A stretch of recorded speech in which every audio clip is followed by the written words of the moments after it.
Well, that's the other thing, right? So you got two options. You either broken or you come out hardened. So it's like, Uh, as a kid, I always as a kid the I reason always I don't looked go at into like politics is because that would be enough to break me. That level of that arena. So that's Adrian's 100% right. Like my limit is not like I'm never. There's never going to be a President Burn. Maybe my kids. Not for me. There's never going to be a senator burn. There's never going to be representative burn. There's never going to be governor burn because that's not a like.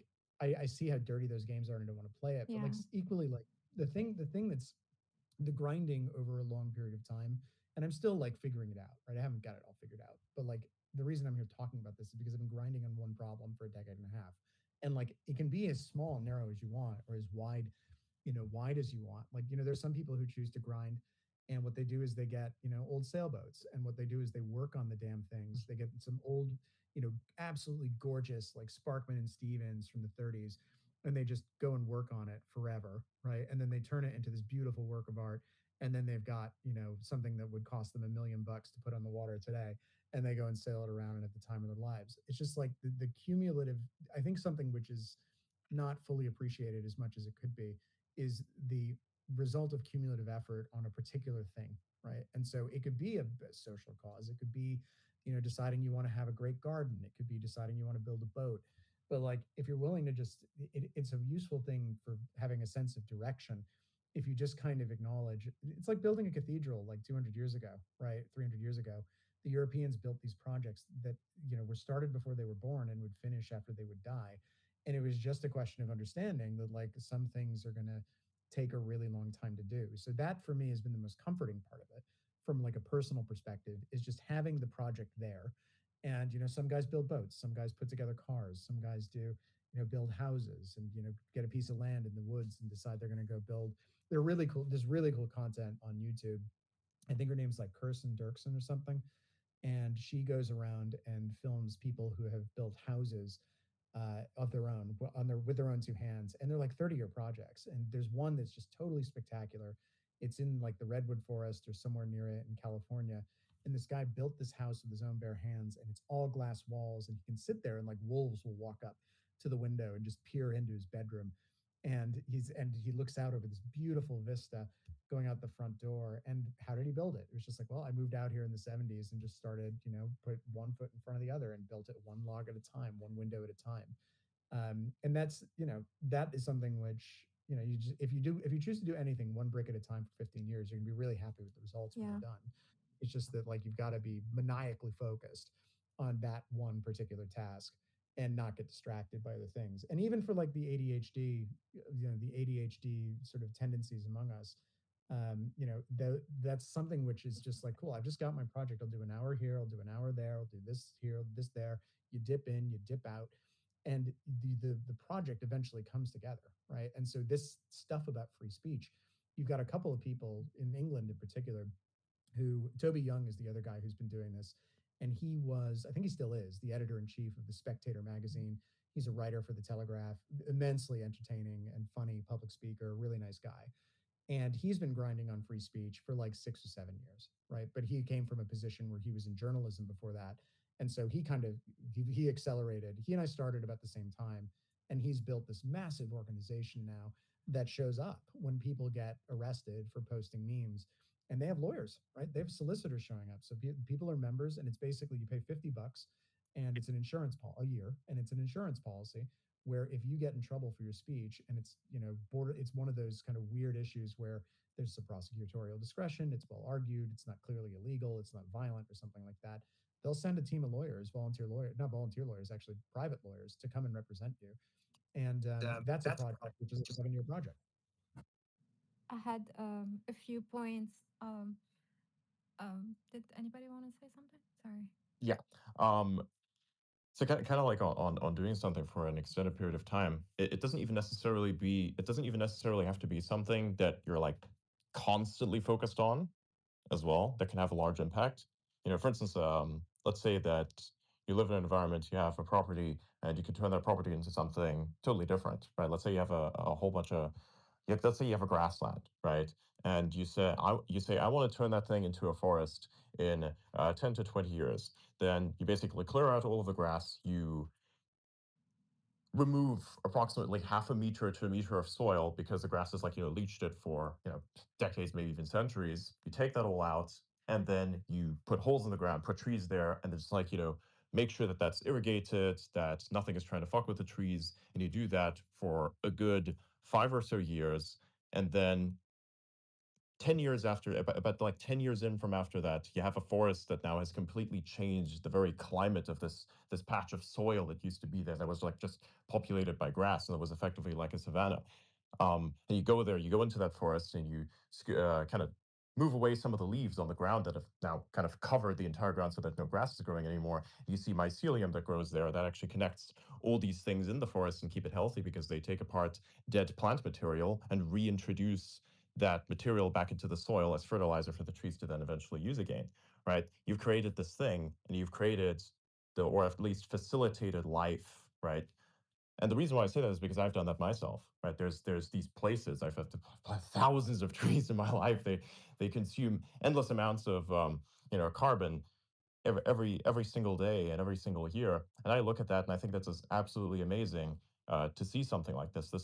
That had been a 6 7 year project, and I was there for every single step of it. And, I did everything from putting soil in little plastic bags and putting seeds into into those bags, making sure that they grew into like these little trees, and then took those little trees and put them into like holes and watched them grow into really really big fucking trees that are so huge that not even I can climb them anymore, right? And so you've left behind a bit of a mark. Will people necessarily know that I've done that? Not unless I tell people, which I've just done. But also, it's just there. You know what I mean? It's just there, and it's really, really beautiful. It's something that you kind of feel a bit of a connection to. You realize you've done something. You've left a mark, even in nature, and it doesn't necessarily matter if you're remembered for that or not. It is that you've done something, just just for the sake of it sometimes, or even in this case, because of a long-term project that will sustain generations to come. Because look at, say, a plantation, of which is what that is, right? You log out of there now in defiance of the FSC, who have absolutely brain dead requirements for certification that actually destroy and kill the climate that has been created by a forest. In defiance of that, you log trees selectively, not all of them in a quadratic patch where you then literally kill everything, which is what they're doing. So they're no better than the people who like illegally cut the forest. They do the same amount of damage, if not more, because they don't replant anything. Either they did do that and they kill the climate. uh, you pull those things out and you replant those trees that you pulled out, and then as the other trees become adult as well, you log those, and then you kind of keep that going in a recursive cycle. And so that creates a really interesting recurring contribution effectively to the world in some ways. And so, can you establish a system? Can you make something that lasts? Perhaps can you even make something that lasts beyond you? And the Japanese, the same as that. They actually had this really interesting way of securing parts of their culture and their craftsmanship, in which what they do is they have these buildings that are built out of natural materials, and every few decades, they have to completely rebuild the building. And what they do is they rebuild the building with the exact same original material, with the same materials and the same methods as they did hundreds of years ago. They do that all the time, and it's really, really cool. And they preserve with that skills and culture and do something that lasts for generations. And that's kind of similar to that. This is the extent of legacy and how far it can go. Do you have something where it's like, does it last for about 20 years and then it's forgotten? Or is it something that keeps going even if your name is not attached to it? Like, what do you care about? Do you care about legacy that, bears your name, or do you care about legacy in terms of the effect that you've left behind that is positive? You know, that's something that I think people should kind of dedicate themselves to. And it can be small, it doesn't need to be big. But those are the limits. How big can it get? I don't think anybody can be an emperor today. We have a Yeah. limitation of that, unfortunately. But you can still make something if people believe in it. Don't make people believe schizo bullshit. Don't do any of that. Don't further that. Build something, man. Make something that's real. Ironic from a person who says don't go into manufacturing unless you really, really want to take the difficulty that comes along with it, because it is really, really hard and really, really ass and will take up most of your life. My the legacy ultimately, right, is something where, and it's something where you're never going to see it, right, when you're not there. Exactly. And I was about to so, say. yeah, you're never going to see it, but you can kind of, if you look at if you look at contemporary examples, you can see the impact of it, and you can hope, right, that you are regarded, so like Charlie Kirk, right, prime example. I really like Charlie Kirk. I don't know him personally. I wish I did, or maybe I wish, maybe I don't wish I did, given what happened to him. But like the impact after he died, right, was this outpouring of grief from people who loved him and saw what he was doing, and he will live, you know, live on, blah blah blah blah blah. But it doesn't have to be like that, right? To me, you know, every every year in the Hartford County Bar, the so I live in Connecticut, and so my father was a lawyer in Hartford. He started his career in New York. He was a poor boy, grown born to immigrant parents in Brooklyn, and wound up moving out to Connecticut to go start his own law firm back in the day. And after he died, right, every year the Hartford County Bar has a court hearing where they have a hearing and enter the names of the lawyers who are members of the bar into the court's records. And it's this wonderful tradition where basically they have a hearing. It's a formal court proceeding, right? It's presided over by a judge. Minutes are taken, transcripts are taken. They say nice things about the lawyers who died. Their families all come, and then they, close the proceedings, and everybody goes home at the end of the day. And so after Dad died, a couple months later, they had this proceeding, right? And we got an invite, and they said, "Hey, the bar association or the bar is having this court hearing. Would you please attend?" And so, I attended and met people I had never met before, right? Who knew my dad and practiced with him and said nice things about him after he was gone. And that was enough, right? That was so when I think about legacy, like the minimum, like the bar that I would like to hit, it's both the minimum and the objective at the same time. It's that like one day I'm not going to be here, right? And I'm going to have a son who's left behind, and hope wife, right? And family and extended family, and the question will be like that hearing will take place, and will they say nice things about me, and will it bring comfort to my loved ones after I'm gone? And what I'd like them to say is, yeah, he was a good lawyer. He did this stuff. The free speech stuff was incredible. You should have seen him back in the day, right? When he was in his prime, and before he was an old geezer, and a crabby guy who was having one too many drinks on the porch of the beach club or something like that. And so like it can be that. And I think ultimately, if you set something like that as the objective, right, where it's like, hey, this is what I want people to say, hey, he did it well, he played the game well. I think that that's also a good guide for life, because it means that along the way your life will be imbued with meaning, right? Because you're Yeah. going to be, for every minute of every day, you're going to be like, hey, you know what, when I'm gone, people are going to talk about this, and they're going to say good things, and as a consequence I can feel good about it while I'm doing it. And sometimes when when you're on the conveyor belt and you're just moving forward with the passage of time, it can feel confusing, right? But as long as you have in your mind something like that, which is like, you know what, okay, one day it will all end, but at least when it does, you know people will look back on it, because they'll look back on it, they'll talk about it, and hopefully they'll say some nice things. And if you live your life with that objective, chances are you're going to enjoy the journey, I think, a lot more than if you didn't live your life with that objective. Exactly.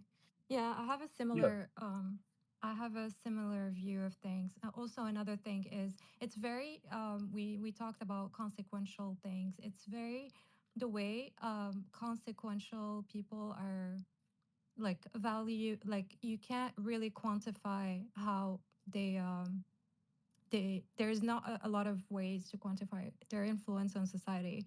So it's better not focus on that being quantified right now, and just to focus on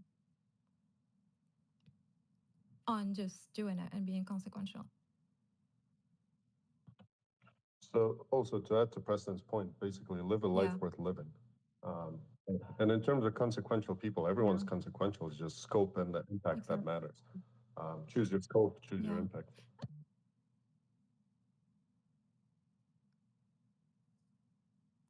Man, the Spaces interface is laggy.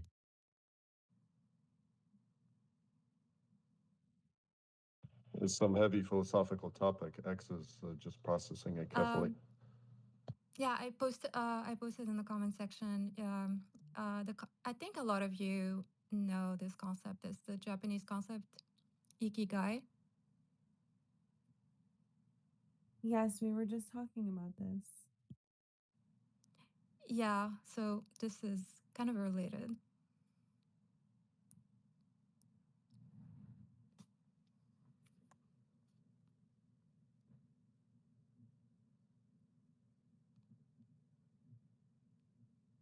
Isn't that the thing where like you shatter an object, you put it back together again? It's like is that where Kintsugi. I picked that's it. Kintsugi? Oh, sorry. We were just I talking about that also, or at least I was, but It's kind of that's like character building in a sense. You know, Kintsugi is like character building because what you try to do is break things. Actually, like here's the thing: you really don't know yourself until you've actually been at like absolute zero and have been truly alone. The majority of all people in the world, by the way, have never actually truly felt or understood, like experienced and then effectively understood what loneliness is. It's because you're never actually truly alone in today's world. Most people aren't alone and will never be truly alone because there's always something or someone.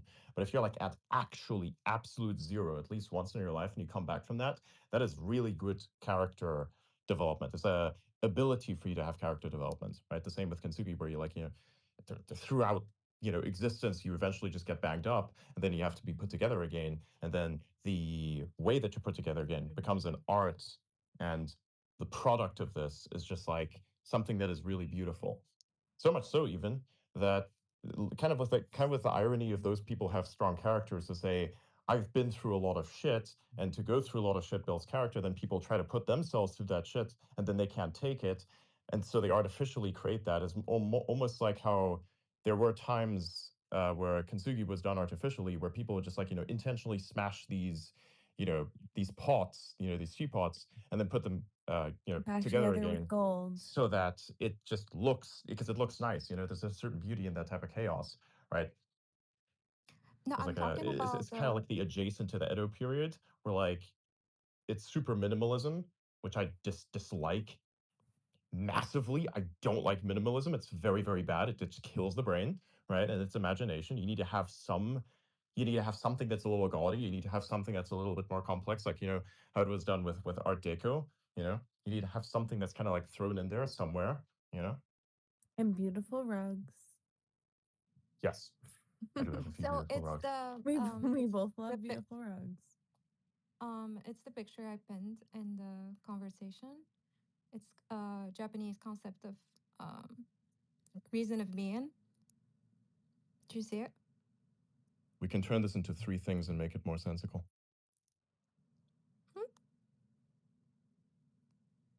I see like profession, vocation, passion, mission. It's like, okay, wait a minute. It's like a Venn diagram of like four things, but there's actually just three. Because you're hyperdimensionalizing a profession, right? I mean, You're throwing in the passion part, which makes sense. But I'm pretty sure you could, if I were to put my head into this and try to compress it, I probably could, but I'm just not bored enough to do that. But it's interesting. Definitely is. yeah, I've been following this my whole life. It's hard to combine all of them, but I don't live by these kinds of rigid examinations. it was more intuitive, but when I read about the concept that it already exists. I just look at whatever gains me and my people the most, and that's it. That's yeah, really it. That's part of it. Yeah, but that's the only thing for me. It's about your soul, what you do with it, and what that benefits other people and you.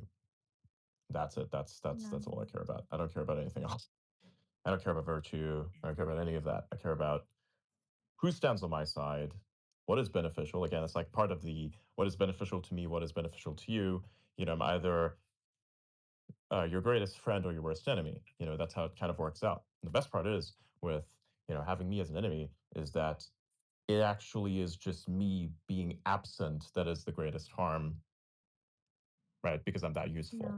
I like to be maximally useful because of this. And so it's a very binary or somewhat even trinary existence, if anything, if that's what you wanted to call it, right? Well, when you It, don't give people the gray reaction of that they reality, want, which is not entirely gray, it's just black and white. Hmm?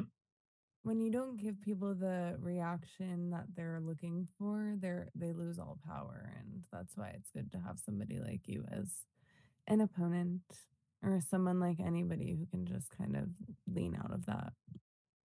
Like the thing is, it's Us. there is no serious competition and there is no war. That's the thing that people like don't understand when interacting with entities such as that. It is a what's wrong with you type of situation, you know? Like what is wrong with you? That is that. And that's even worse because to force an internalization to find what the actual problem is what the majority of people can't do because they aren't objectively critical of what their actions entail because of this exact thing that they don't live by these sets of actions basically, like what is beneficial, to others, whatever others those people are, and yourself,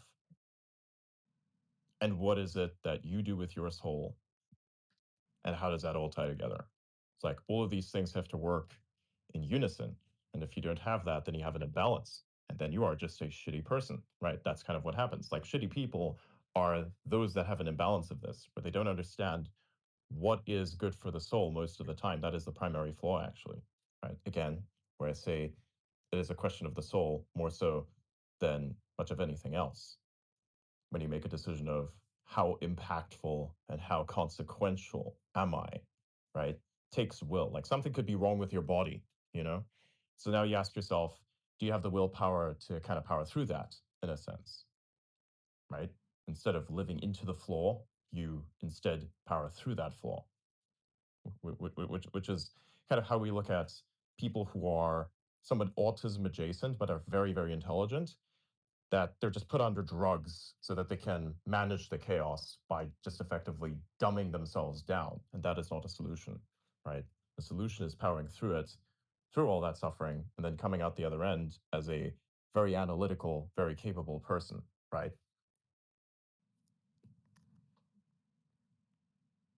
This is On the what we do. subject, yeah, on the subject of enemies, I mean, it's not, at least at the tier that I operate on, if someone's an enemy, like there's no fucking point of like you shouldn't have enemies, right? Like it's like Yeah. if you're a lawyer, you shouldn't have enemies, right? If you wind up becoming, because the personal enemies, there's not a whole lot that you can do about it except consume time, which would be better better employed on other more productive things, including just like enjoying life and having a, so like local politics, for example, is just like the absolute pits. You see, like, I live in a small town, and there are people who are just like this everything, right? That goes on in town. They have selectmen who they hate. They have members of the board of finance and board of education who they hate. They have people who they argue with, who are their friends, who are their neighbors, right? Who they don't like because they're always sitting there arguing. And just like it's like, man, like what are you accomplishing by doing that? States, I Some think, people like to cast a bunch of people around them as the enemy to keep functioning in life. it's so They just, crazy. It's just yeah. it's so crazy because like if someone's your enemy, just fucking ignore them. Like if you keep bumping Precisely. into someone, and you keep and you have and every interaction you have is negative. Like I'm playing against a fucking clock here, right? Like that clock will run out. I don't want to give that person a second of what time I get to being a conscious being in the universe. I'm fairly confident I am an enemy of certain European states at the moment. So, We're gonna ask how long is that clock gonna take to run out? That's a little well, different. They have a very long yes, half-life. but Empires like, have a long half-life. It's pretty bad. yeah, I mean, but like, I don't know. I mean, if but like, I'm fairly certain that I am regarded as a public enemy of the United Kingdom at the moment. Neat. But like, whatever. That's their problem. That's not my problem. So It's it's their It's their problem. ally. Nice. Yeah, This is true. Yeah, exactly. not my concern. Yeah, you can do things about that. That's correct. well, like, what are they gonna do? Like, I'm gonna stick around until in America until reform gets in. That's the answer. Yeah. And reform will get in, right? And when they get in, like I know the people who run the places, so it's not going to be that will be fine, and then public enemy status will be revoked. But like Do they nothing, rest. win, basically. So do Do nothing, win thing. nothing. I Yeah. love that meme so much. It's really good because a lot of problems can literally be solved by doing nothing and doing something else instead, right? Like you're just redirecting mental energy. You know how maximal like this, and that's the best part of winning, right? Like when you realize there's legitimately nothing that you can do about a given situation, but then you go, well, what else can I do? You know, it's just like in chess. It's actually very similar to chess and how it works. Where if you are in a position where your king is threatened, right? You're in check and you go, well, can't do much about that except this thing over there. You know, it's like, hey, I can do this thing though. Like I can move over here instead. And then it's like, okay, now we've actually solved the problem. Or in some cases, you don't even do anything at all. Where it's like, okay, you just do something that is largely inconsequential. So it's almost like a nothing because you still have to end up doing like you'll still end up doing something, right? You'll still end up moving something, right? That's not a thing that you can kind of like not do, right? Because that's how the universe works. There's energy everywhere, and the energy needs to be you know transformed. That's what it does. That's what we call entropy, and it tries to maximize that via order, which is what we are. And then it just keeps going, and that's the video game. The video game is like, how much can I like transform energy, right? And what do I turn it into? And when you view your own attention as a privilege and not Yeah. and you have enough self-control, right, to say my attention to a matter is a privilege to both the people who I'm helping and the people who are my opposition, because it's part of a process which will make the world a better place. And so even if they're going to lose, that's fine. I think that's the right attitude and the right outlook. And then yeah, there's just it's one of those things where the old line from westerns, this town ain't big enough for the both of us. Like when it comes to the planet, it is. Like it always is. There is always enough room to just like wander around an obstacle and go figure something out. And so when you see people burning so many cycles, just like it's like you watch like a clip from I haven't watched television in 21 years.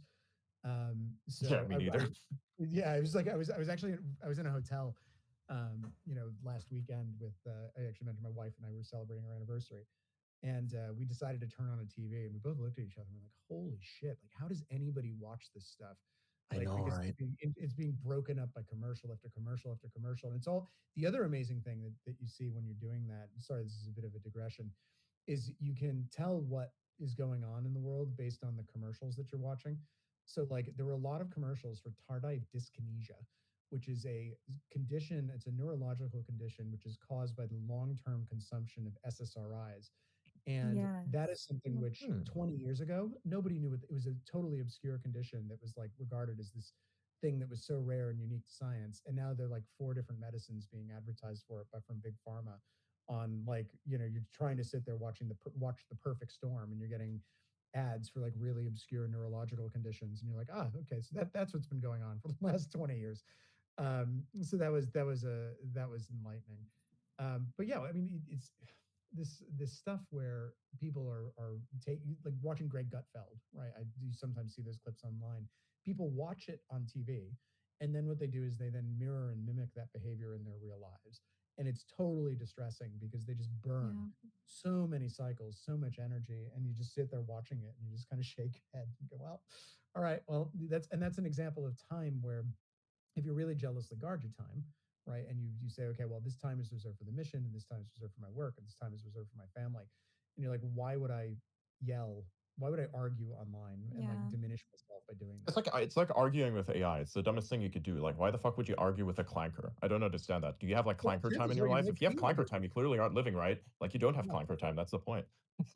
I don't I don't get people who manage to get Clanker out of the time. house and just drive, manage to have a bunch of fights while driving, rage, whatever, have a fight in the store, a fight in the. There's a lot of that. Oh yeah, I don't have fights when I drive. You know why? Because I drive so early or so late that nobody's there for me to have a fight with. That is a great trick. I'm That is actually a going good to do. solution. I mean, look, hey, I want to go through traffic faster, right? I want to be somewhere early. So it's like, well, Yeah. I mean, I can go to bed at like 11 p.m. and wake up at like 4 a.m. or 3 a.m., 3:30 a.m. Go and take a shower for like 30 minutes to actually like activate your fucking brain, and then just like be on the road at 4, drive for like an hour that would otherwise take you 2 hours because traffic is so damn slow. Nobody knows what the fuck they're doing in a car because they don't know how math works, which is really fucked up, right? So you just do that. You save 1 hour of your life. You have no stress whatsoever, and you actually have fun. You know, put on some nice tunes in your car, listen to some synth wave. What this is what I do. I have some chill tunes I listen to, and then I just like arrive at the destination. I'm cognitively completely sound and relaxed as fucking chill. And that's how it started Monday, for instance, right? Like, or at least how I used to when I was at peak production optimization. That's what I would do, and it would work, right? That's how that's how all of that works, right?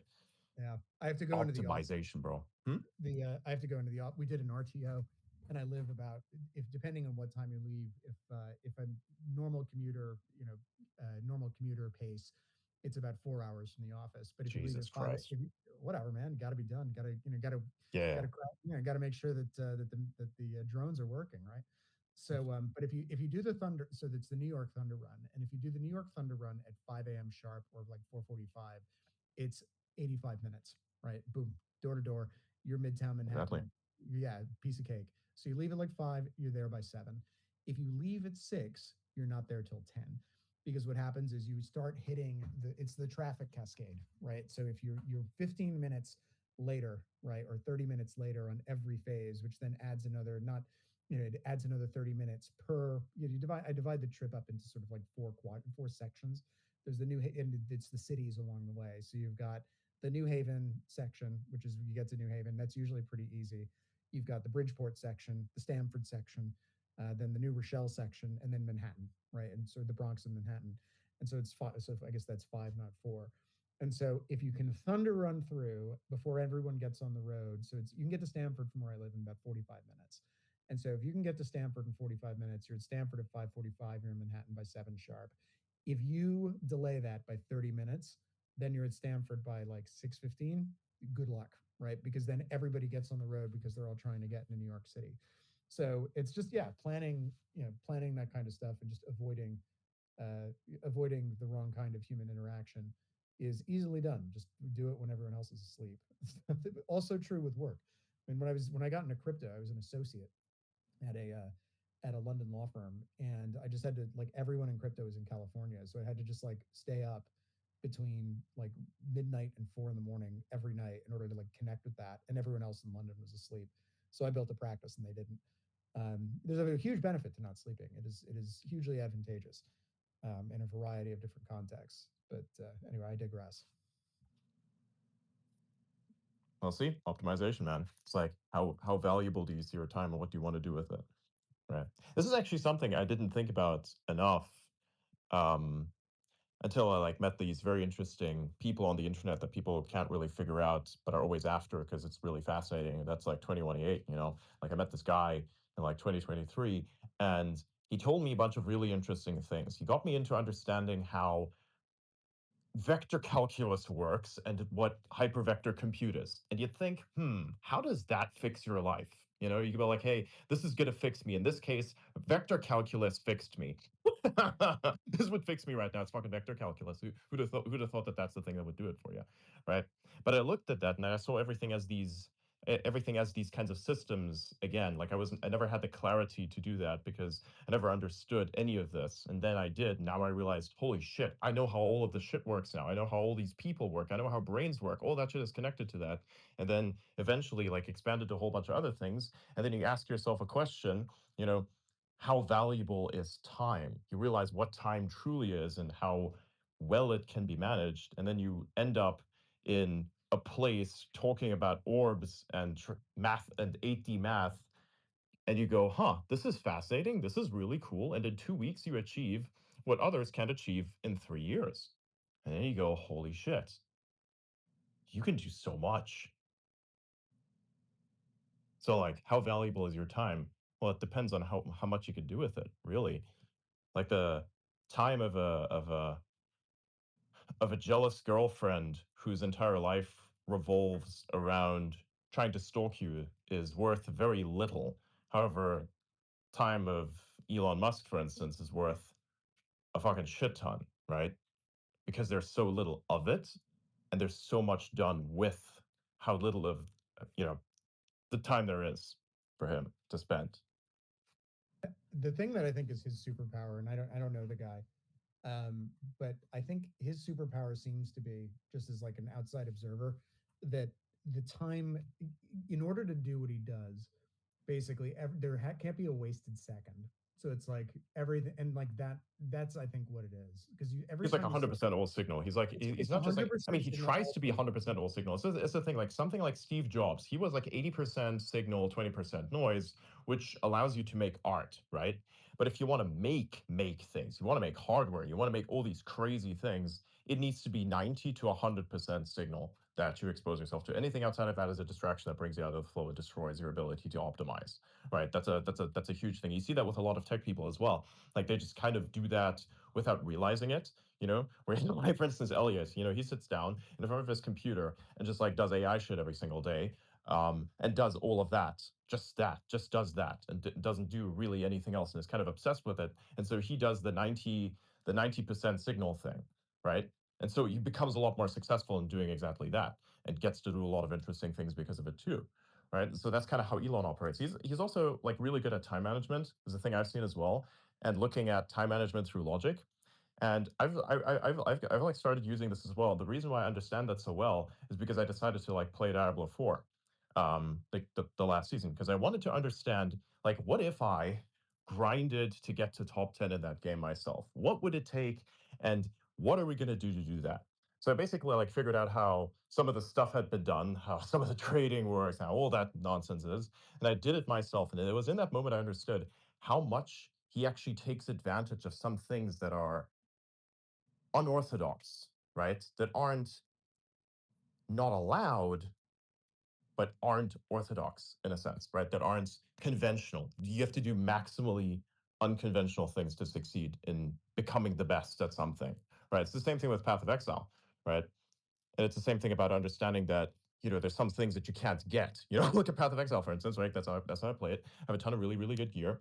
But one of the things that I did was I would hire somebody to help me get the gear. So instead of like me sitting there for 15 hours grinding for something that I won't get within 3 weeks of continual grinding that then fucks up my wrists, I instead hire somebody to get that for me in a day.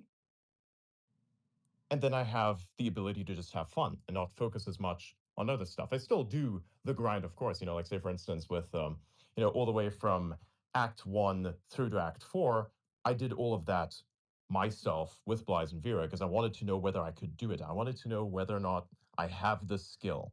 And then the rest of that I completed by having other people like basically help me and power level me instead of, doing it yourself, because my time was worth a whole bunch and I didn't want to like, go through that far. And I've already been pretty far to that point. So it's like, level 95, and then the rest you do yourself, because I'd already been to level 93 prior seasons. So I know I can do that.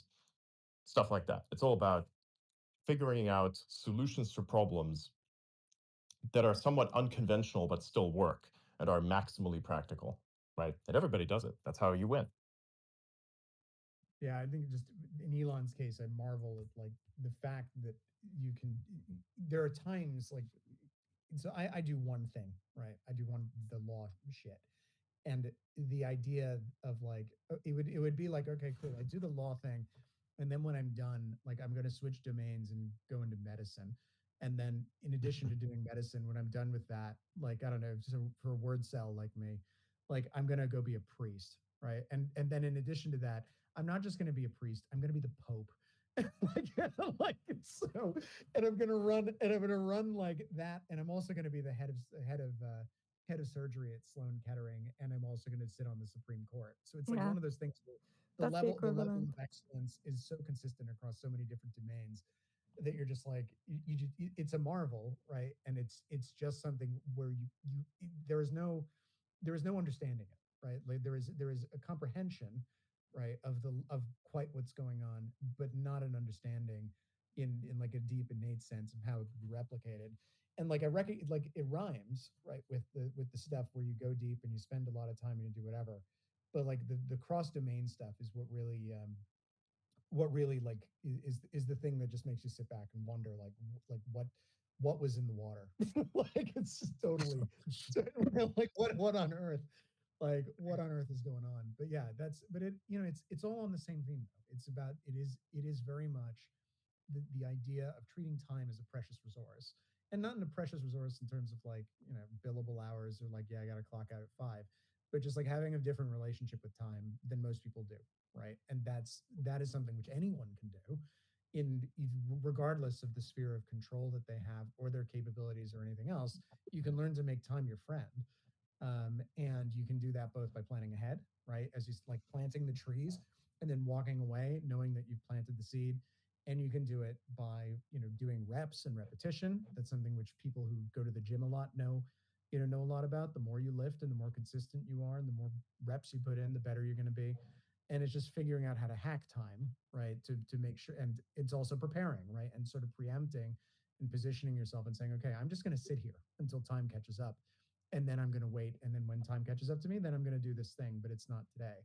So like learning how to manipulate time and rather than thinking about it in the sense of like, okay, it's just something which Well, like I think it's has to energy manipulation, if anything, because you can't necessarily manipulate time as people think it is something that you interface with time, but you can manipulate energy, and energy is the thing that then manipulates time. Because even if you wanted to look at it from a very direct perspective of manipulating time, if I took a whole bunch of mass, which is what energy is, it's a form of energy, and I put it somewhere and I made it just implode on itself again and again and again, it turns into a thing that's called a singularity, which really, really messes with time. So that's one way to manipulate time, but really it's all about managing, your physicals. Like managing time is more like understanding how you can move within physical space as efficiently as possible. So manipulating energy effectively and where do you put it, right? Like your mental energy. What energy is best used in this moment? Do I want to think about some sort of problem that's not going to solve itself at all with my input, or do I focus on a problem that can be solved with my input, right? That's a better allocation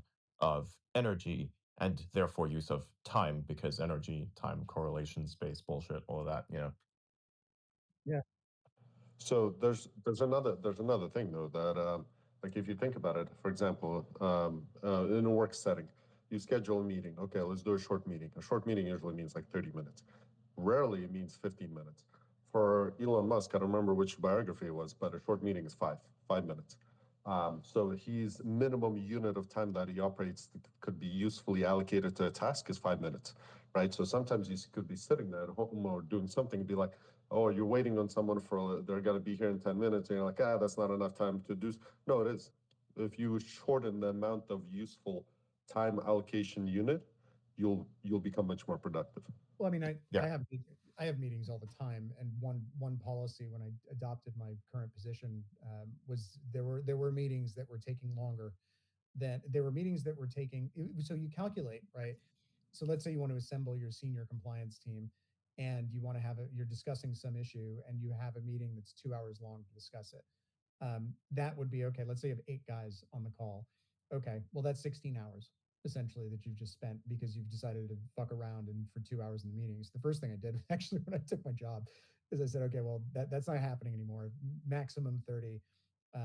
And we're not going to do as many check-ins, and we're going to do this and we're going to do that. You sort of like liberate people's time, but like you add up the amount of meeting time and the number of people in a meeting, and you just see the titanic, because like 16 hours is like 2 days of work for most people, right, on a 9 to 5 schedule. Yep. And you're just like, hey, that's 16 hours of working time that was being consumed for this one particular thing because someone decided they wanted to micromanage and decided that 10 people needed to be on a call when instead it could have been 2, and it could have been asynchronous, and so there's no need to do this. So like being hyper aggressive about both like decisions. It's the weird thing about running a department instead of being like a working lawyer is that instead of like grinding, it's this strange thing where you have to do a little bit of grinding, not much, but like it's about making making decisions. And so you basically make like 5 decisions a day, and so that's 5 to 10, and then you arrange for them to be executed one way or another. And one meetings are just like poison to like getting shit done, because what happens is everybody's sitting around, they're yammering about shit. And so what you want to do instead is just be like, no, just tell me what the problem is. And if they do it async, and then you just go, cool, just do that, like explain it in 2 paragraphs, done. Okay, cool, just do this, right? And then you just send them on their way to do it. So yeah, that's meetings are just, and traditional corporations love fucking meetings. like I did a secondment in a bank. Lawyers do not like meetings as a general rule because it takes away from your targets. But in like a bank, they have meetings all the time and they're 30 to 45 to 60 minutes long, and people are just like drone on and do whatever. And I think it's because they're not really like your mid-level banker is not assessed on any particular like deal origination metrics or something like that. So what Yeah, they the do, onion peeler maximizers, because they talk yeah, about like, taking an onion and like, peeling it until they get down to the root cause of the issue. yeah, instead of just turning around and just being like, cool, well, there's someone who has authority to make the decision and I just fucking execute. So it's one of those things where sitting, it was just so frustrating because they'd say, hey, we need a deck prepared for this. Can you do it? I was on, secondie, I was a junior associate. I was like, yeah, sure, no problem. When's your deadline? And they're like, 2 weeks, 10 days. I was like, okay, fine. And you sit down, you do it in 3 hours, and then you say, okay, here you go, it's done. And you just saw the difference in culture between like the law firm culture, which is very much about like being efficient and getting stuff done. Not necessarily being efficient, right? Because law firms do make a lot of money based on inefficiencies, but like you have to prove like what you've been doing for every minute of every day. So it's very different from then a larger corporation where you go in and not necessarily that's not necessarily the case. And it's very easy for those organizations to slip into a kind of a kind of what's the word I'm looking for, complacency about how they organize themselves and how aggressive they are about defending their time, because ultimately a lot of people who work in big companies who are not assessed on like really solid KPIs waste a shit ton of time, right? Because they're just there, they're performing a function, and their KPI is that like they keep their boss happy and the budget doesn't get cut. So it's a people respond to incentives very directly, and so as a consequence, when you shift out of a law firm setting into a corporate setting, it's very much about ensuring that you keep that same ruthless efficiency that you had in the firm, right? When you're in the new setting, and that you're not inadvertently wasting time that you don't need to. It's but so much time. As a lawyer, it's like you cringe because you kind of see every lawyer, and I think Lawyer Cat can testify to this, but like every lawyer has in their head a little clock, and I could probably sit in a darkened room, completely sensory deprived, and I could probably tell you when 6 minutes has elapsed because I'm very used to the point one and knowing exactly how long point one of an hour. Dude, so fucking real. Whenever in like a call or anything like that, he like tracks the time. It's like, okay, it's been an hour now. I'm like, oh shit, you know that? Exactly. Every You know? time, dude. Every time, like I'm in the middle of something and he's like, okay, we're at the deadline. I'm like, oh, that's right. Yeah, it's just Time's up. yeah, times Pretty much. you have this very keen, you have this like I love clocks, right, and watches because I have a very keen awareness of time and the movement of time. I think most lawyers do, but like I have a kind of adversarial relationship to it because I was always trying to carve out time for my own personal stuff, right, while also trying to hit my targets, which I wasn't necessarily the best at. And so that's one of the problems with having outside interests is that hitting your hourly targets is not necessarily the thing that you wake up in the morning to go set out to achieve. But so it can be difficult. But yeah, so that's meetings are yeah, meetings, man. I just you feel the burn Yeah, it's when you funny. With people. that's funny with like clocks or what you mentioned. The reason why I like clocks, mechanical clocks specifically, was not because of the time they keep, but kind of how they use energy as efficiently as possible. That was the thing that has always fascinated me about clocks, especially the ones that are automatic and wind up. It's um, like you have this watch that's on your wrist, and it has this little flywheel thing in the back of it, right? You can call it that if you wanted to, and that just like kind of winds up the clock and then keeps it ticking. And there's like, if I've been around a lot of these types of clocks. I've been like in Switzerland. They were like this. There was this watch repair shop, and it wasn't just watches; it was a clock repair shop. There's a difference between a watch repair shop and a clock repair shop. Like watches are a lot more compressed, hyper optimized systems. Where actually the most optimized version of this is actually a quartz watch, because that's actually the most precise, and that is actually what clocks are supposed to be at some point, right? Like if you wanted a timepiece, you have that because it's very precise and it lasts a very long period of time on a single charge. And actually, there are watches such as those made by Seiko, which have a solar cell, kind of like the photovoltaic cell embedded behind the main face of the watch, where you can actually hold it into the sun for like 5 minutes, and that's your charge for almost a year. And it's I'm very actually interesting. It's very, very cool, right? That's like the I'm most actually efficient thing. But the holding clocks are a little different, right? They're I, like works of art, if anything. I'm actually holding one of those watches right now. It's called the That's Seiko. nice. Yeah, it's the Seiko Arnie. And Seiko also has, so there are two things that are cool if you like clocks and watches that are really interesting little bits of trivia related to this conversation. The first one is Jaeger-LeCoultre, which is traditionally, like, they call it the watchmaker's watch. They used to make all of the movements for Patek Philippe, and it's Oh, very old nice. Swiss watchmaker. They have a clock that they make called the Atmos, and the Oh, I Atmos, know this one, dude. I know yeah, this yeah, one. This is yeah, the one yeah. with the air pressure, right? Yeah. Yeah, so it's this beautiful clock, ATMOS. I recommend everyone go Google it immediately. It's about It's really 14. cool. It has this like thing at the bottom of it, and that kind of like spins back and forth. But what's really happening is that you have like this barometer that's at the center of it, and basically the temperature changes change how kind of like air compresses and expands, and it's this that kind of like drives the whole mechanism. So literally pressure changes, like not just temperature wise, but also just because of the environment, like weather that powers the clock. It's a beautiful thing. I've seen one of those myself. It's really cool. I've They're actually they're held one. they're amazing. And so yeah, so basically the barometric pressure and the temperature changes in a room will keep the clock powered for, so like a 1 degree differential in temperature in your house, which will happen all the time, will keep the clock powered for a week. It's an absolute marvel. It But on effectively runs forever. It's a forever clock. It's really It's a beautiful. forever clock as long as you maintain it. If you move it and bump Yes. it, and the little wire gets dissolved, Yeah. Yeah, then that's really you bad. have a very expensive repair on your hands. But Seiko also does a thing. They've got their Grand Seiko line of watches, which is, so people don't sometimes like get bent out of shape about them because they're like, oh, it's just a quartz watch or it's just an electric watch.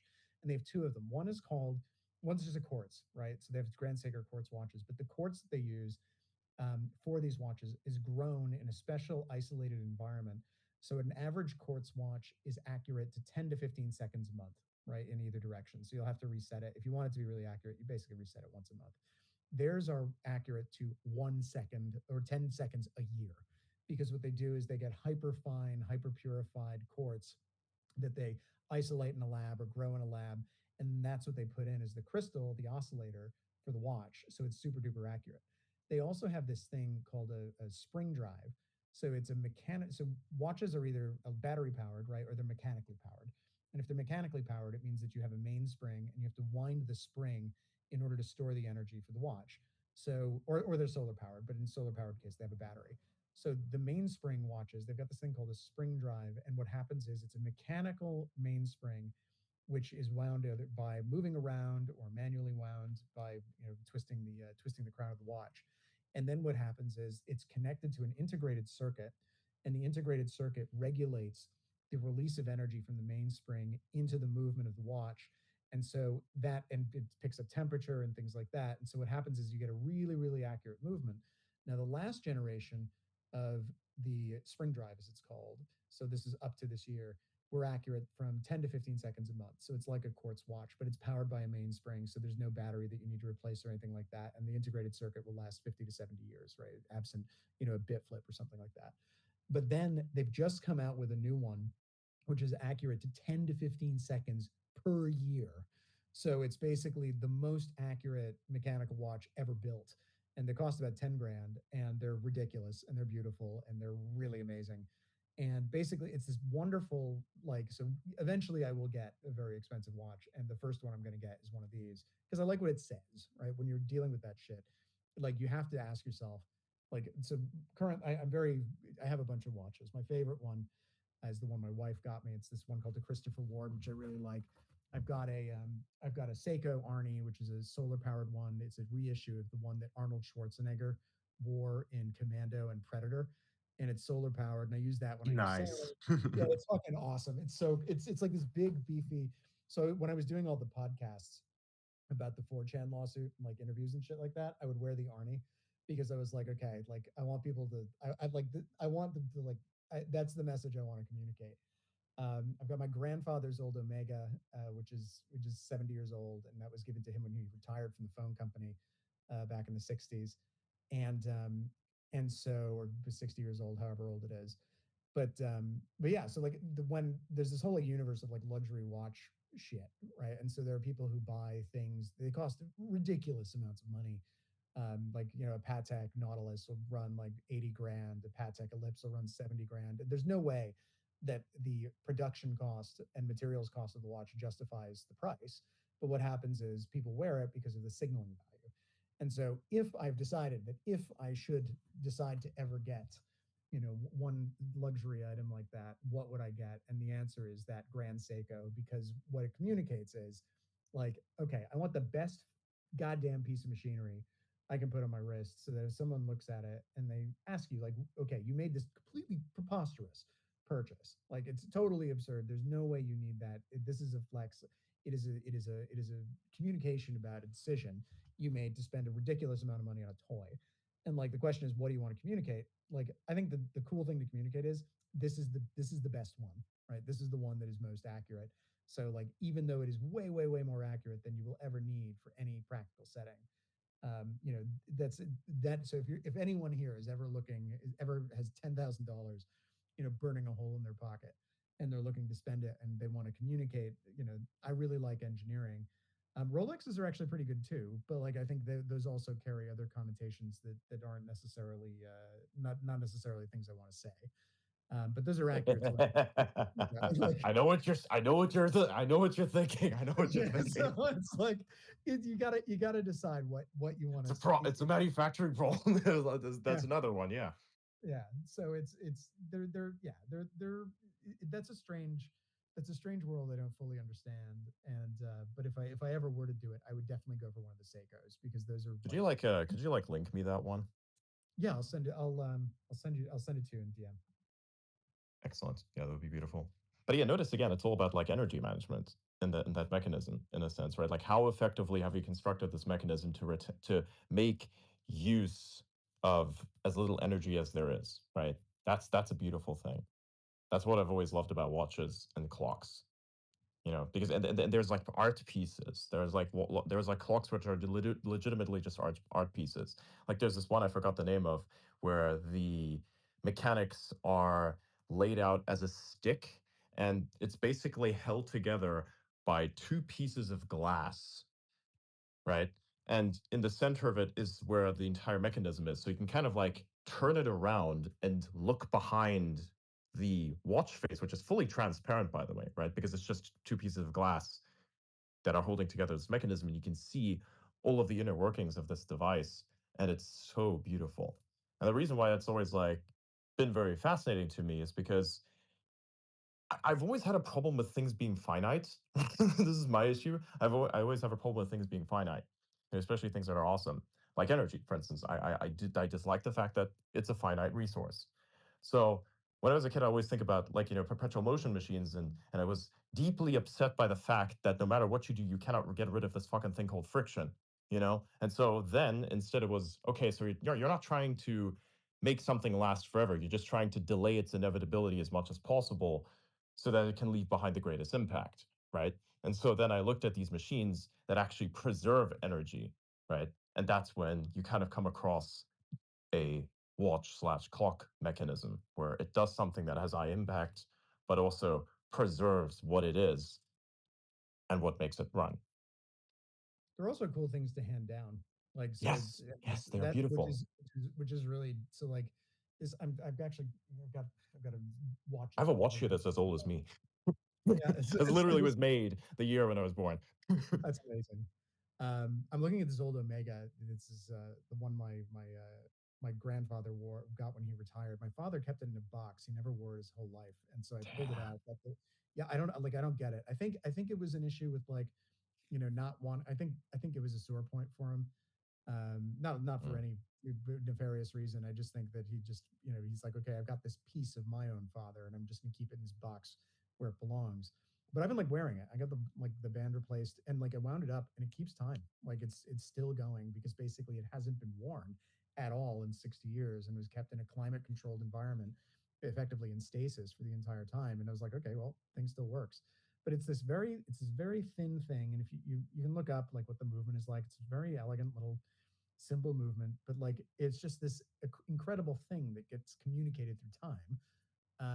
And it's a like, you if you want to, part of the legacy thing, like depends on how personal you want it to get.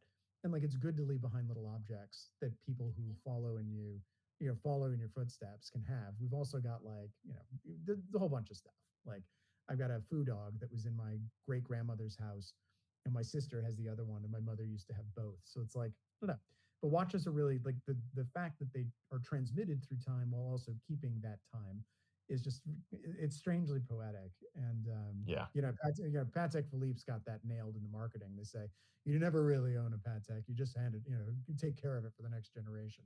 But like, you don't need a Patek to get that. Like, it's just any mechanical watch that someone wore in the It's beautiful past. because it's a defiance of the enshittification of technology, which is to make something that is to be replaced and not something that is to last. Right. Exactly. This is the problem that befalls all of us today. It's like, my computer, for instance, I got what is this, like this little laptop, on which I had done oh so many things, ridiculous things, been streaming, all that kind of stuff.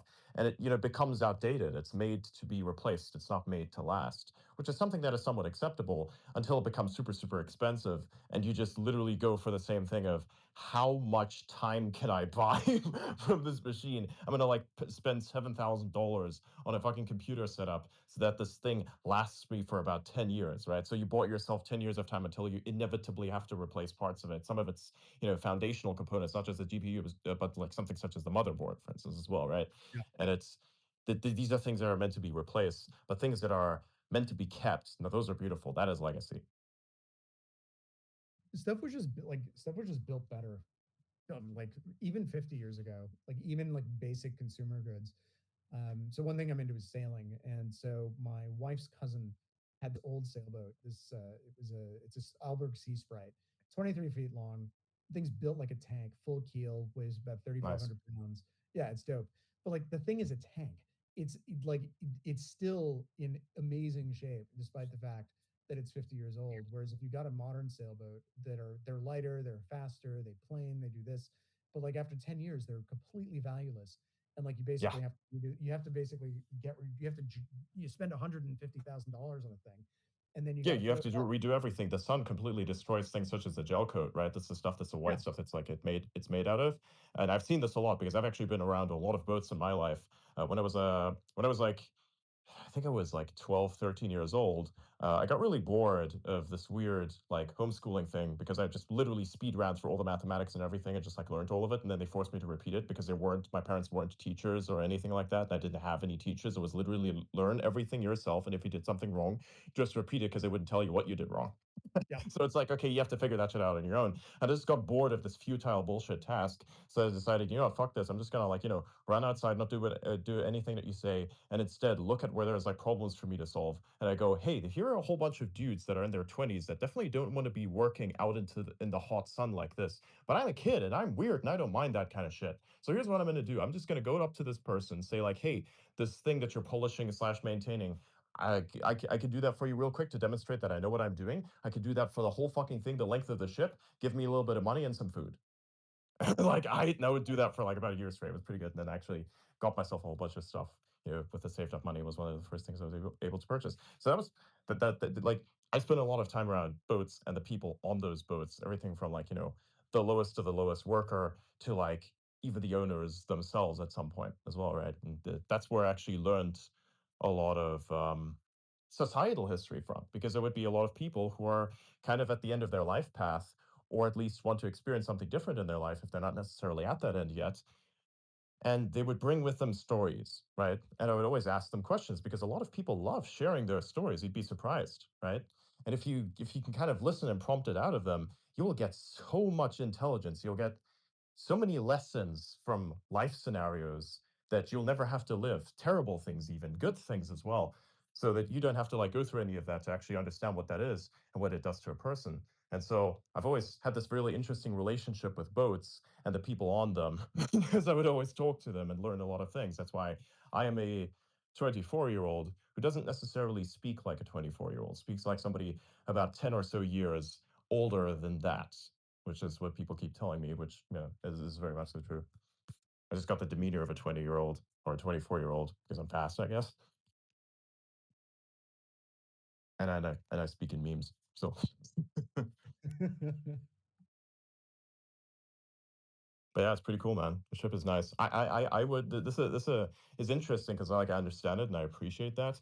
But I myself have like I used to love these things, but I just don't like ocean as much, right? I like being inside of the ocean, like diving underwater. I love the dimensionality of it because I can fly, I guess, right? It's beautiful. I love to float. It's pretty cool.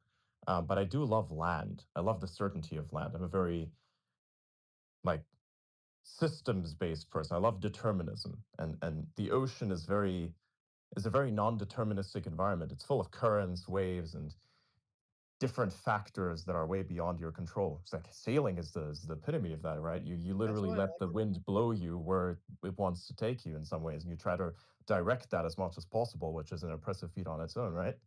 You don't really direct it. I mean, you're kind of like, what I like about it is that there's a lot to that. It's the one time when I'm not thinking about anything else because there's so much to Mhm. do. So I tend to single hand, which is annoying because there's a lot to do, and you like if it's blowing a lot, it's probably not a good idea. If it's like blowing 15, you don't want to be single handing. Like it's not. Yeah. You're not gonna have. You're not if you're like reefing single handed, you're not gonna have a good time, which kind of sucks because it means that like there are a lot of days when you could go out, right? And I think probably in a year or two I'll go out a little bit more on those more blustery days. But like generally speaking, like 10 to 12 is like when you want to stop because you have to do shit like okay, get the boat, get it off the mooring, get the sails up. It's not like set up so that you can do everything from the cockpit. You got to climb up in the cabin and do some shit like Yeah. that. So you do all that, and then you're out and about. Then you got to get the sail down, get the engine started. Where the mooring is, there's a lot of like tidal chop. So like you can be bouncing up and down. You've got to hit the mooring, and then you've got to run 23 feet to run up and grab the pin while you're getting tossed around all over the place. And the last time I did it, I like lost one of my shoes like while I was doing it. So I had a decision to make. Do I go back for the shoe or do I try to get the mooring? And I said, well, I guess the shoes are right off. And so I went and grabbed the pin and just dealt with it that way. So like it can be a bit of a pain in the ass. But the fun thing about it is that like when you know you get I have a very active internet presence and all the rest of it, but like you have to get away from it at some point. And the best way to get away from it is just to like have a lot of stuff to do. So you've got on a sailboat, you've got like 4 or 5 different systems that you got to run at the same time. You got the tiller, you got the sail, maybe you're reefing, you got the jib, and then you've got the various factors of figuring out which way the wind is going, and then figuring out what the water's doing, and then planning it all ahead of time so that you don't wind up having the wind die and being in the wrong place at the wrong time, so that you can't get home. So like all of that goes on, and it's so busy that like it's just busy enough. I tried flying, that didn't work because the cockpit is too busy. So then it's just like too much going on. But then sailing is just kind of like similar in that what you do is you're out there doing this stuff. You're not thinking about anything else. You're not thinking about the free speech in the United Kingdom. You're not thinking about work. You're not thinking about anything except what's right there in front of you. And when I'm done with that, after doing that for like 4 hours, it's like it's just like the sense of inner peace. It's like I don't know what. You come back and you're like, ah, my head is finally. I imagine it's a lot like meditation because you just completely wipe the slate clean, and you've said I'm going to do something fundamentally unproductive for 4 hours in order that I can just clear my mind. And then when you're done with it, it's like that was fun. That was an interesting challenge. And you didn't wind up. I didn't wind up cracking into another boat or a rock. So that's a victory. So, so it's one of those things where I still try to make time for it, but it's hard to do because like it's like cool, okay, I've got an hour for lunch, I can run down there, that's 5 minutes, 5 minutes to get out on the launch, 5 minutes to get the sails up, 5 minutes to get out of the harbor, okay, it's 25 minutes. So 15 minutes, 20 minutes sailing around back to the harbor, get on the pin. So like it's hard to do when you've got a busy schedule, but if you get like a good afternoon and you can just disappear for 4 hours, it's just magnificent.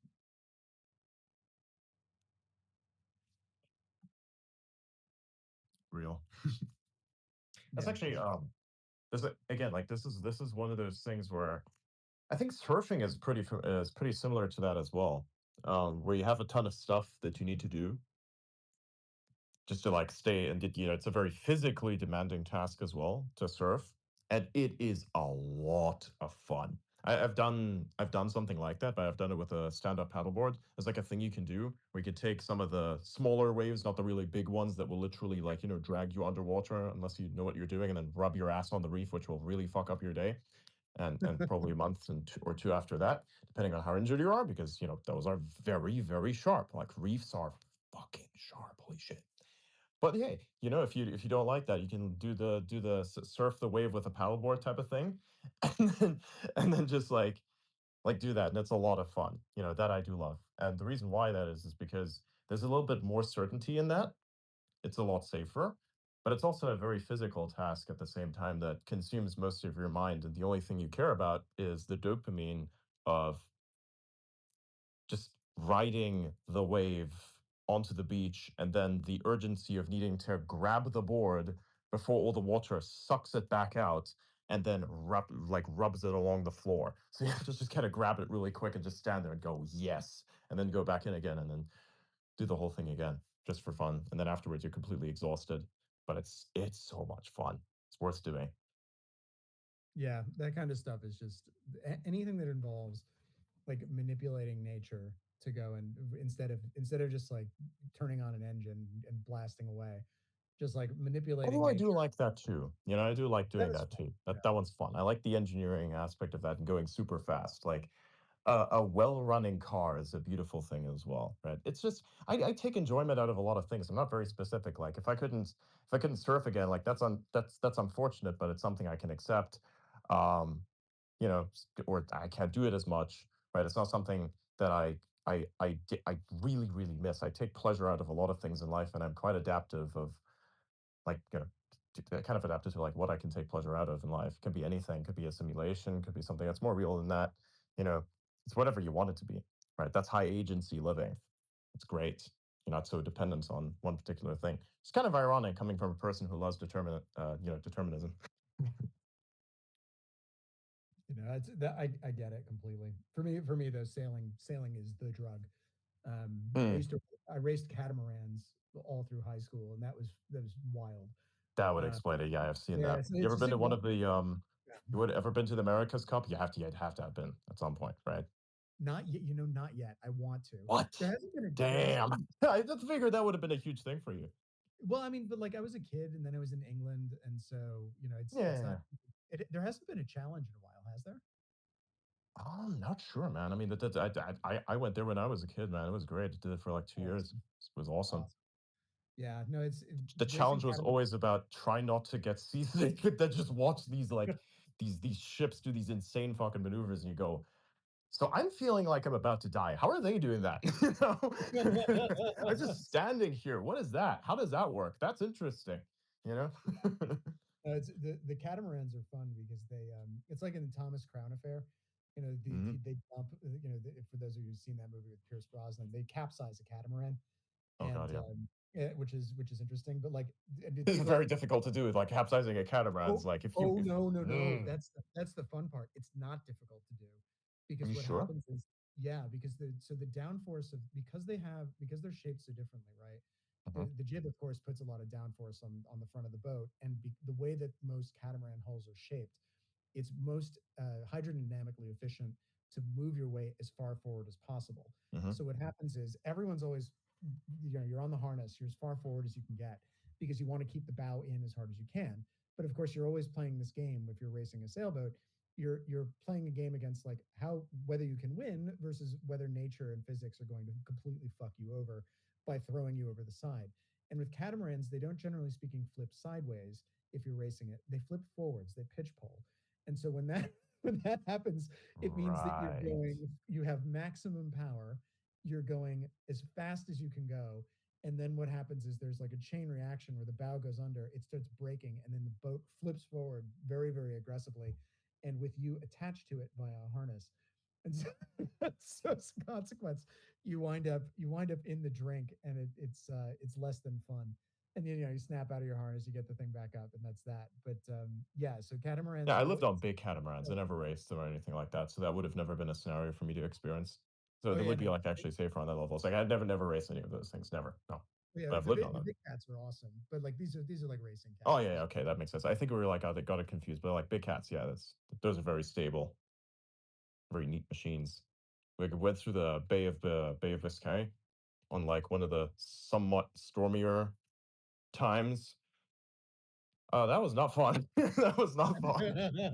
I was just standing there watching the waves go through the net and like over onto the window where I was standing right next to the. It's like if it was a lagoon catamaran, so they have like this section there where like the Yep. mast goes through and you have this beautiful metal thing you can kind of like look at. It's really awesome, right? And Yep. I was just standing there as a little kid and I watched the wave go through the front of it all the way onto the windows and I could see shit and I was like, okay, I think I'm actually gonna die this time. I was Well, like, fuck it. I was like 5 years old. I was like, oh fuck.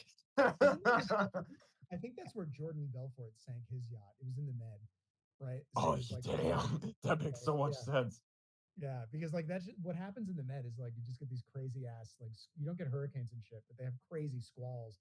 And that's like that Bayesian yacht got hit by one of those, and like it just comes in and just absolutely ruins your shit Yeah, if you're caught in the middle of it. And they're just these terrible, very intense like microbursts that yeah. just come out of nowhere. So It yeah, just comes out that's of nowhere. It's really, really chaotic, and like there's a whole bunch of other shit too. Massive fucking currents. Like, I mean, hey, imagine trying to cross the straits. Like, one of those things is, like, you got Gibraltar and then you got Morocco, which is like very yep, close to each other. They're the pillars of Hercules, right?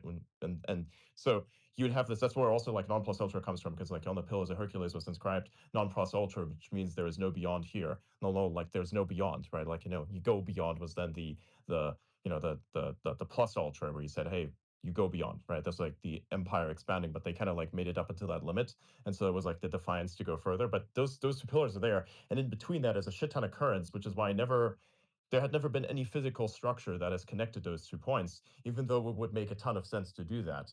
But it would literally just like this is the small little mouth through which a lot of the water has to move back and forth, which is probably yeah. the source of Noah's flood, Well, yeah, because that had to you break know at some what? point, right? And Well, like open up you and know the story. They figured out that the Med was actually a big basin at one point in time, and the Pillars of yes, Hercules was a wall. And so what happened was it for whatever reason sea levels rose, whatever else, and it broke, and basically the entire Mediterranean basin was filled in a matter of years. And so it's this weird, yeah, the whole thing was land, right? And then at some yep, point, like 50,000 years ago, sea levels were rising at the end of the ice age, and the whole thing flooded. And you can just imagine, like, so the Mediterranean, right, and the Atlantic, this massive, depression, and mhm, then this enormous ocean on the other side. And just imagine how like torrential that flood would have mhm. been, I filling mean, the you've net. seen a dam discharge before. Imagine that, but like probably 1,000 times or more bigger. Yeah. Rips through everything. That must have been really scary. Like that must have been one of the most insane things to ever have to experience. Because again, like you said, this was a huge open like area, and there are a ton of buildings underwater to this day, because that was a thing. And it broke one day. So like say going through that is funny because like not going through the situation obviously, I mean like going through the straits is kind of interesting because you have to do it with a ferry. If you want to go to Morocco, you have to do it with the ferry, or you go by plane, obviously, which you also can't do all the time because the physical way that Gibraltar, the rock is like placed, kind of creates these like little micro weather systems that cause a lot of chaos. And then you have to like kind of so flying isn't always an option, and neither is going with the ferry. But you could go with the ferry. It's just got to be really, really fucking choppy, and the currents are so extreme they just like carry you everywhere. And then you realize, for the first time, a very interesting thing, and that is whenever somebody says you can take energy out of waves, I'm like, try and do that over there. It's just not going to happen. Like your rigid structures are going to get completely pulverized by like the tremendous kinetic forces that are trying to like express themselves in this like medium that is water, right? And so it's like the Mediterranean is a very fascinating place. It's a lesser hostile version of Europe, but it's hostile in other ways. And storms are they're very, very fascinating there. I will say that. Even in like further northern parts of Europe as well, the storms are very strange, very interesting. A lot more difficult, a lot more different than a tropical storm. And I've been through a few of those too. Like I'm more afraid of the European storm than a tropical storm, because if something breaks, in like Europe, you're gonna freeze to death. That's not pretty. That's really fucked up. Well, like a tropical storm you see coming, and so what you do is you run. It's very predictable too. Yeah. Yeah, yeah. It's a cyclone. You run, you tie everything down, and then get the fuck on land, and then ride it out. And it's only 30, 40 knots. But like a European microburst is like, okay, cool, wind 70 knots, which is hurricane force, Yeah, localized hey, area. you guys like roofs? Yeah, we don't have those anymore now. Thank you. Yeah, no, it's the sailing in Europe is super hairy. It's fun. Like I do fantasize about sailing. There's one guy, can't remember his name. He's a Norwegian guy, and he runs a website called No Bullshit Just Sailing, and he has this Contessa 35 like racer cruiser from 1982, which is kitted out. It's absolutely gorgeous. It's this absolutely gorgeous racer cruiser from the late 70s, and he single hands it around like the North Sea, which is fucking insane. And he's like, yeah. So I'm just going to go up to Greenland this week. It's going to be a lot of fun. We're going to have so much fun. Then when we're done in Greenland, I'm going to go down to Scotland. And like then it cuts, and then like the next clip, it's like 20-foot waves, and he's just like, oh, this is a lot of fun. I've got my storm jib up. It's really interesting. Just missed a glacier.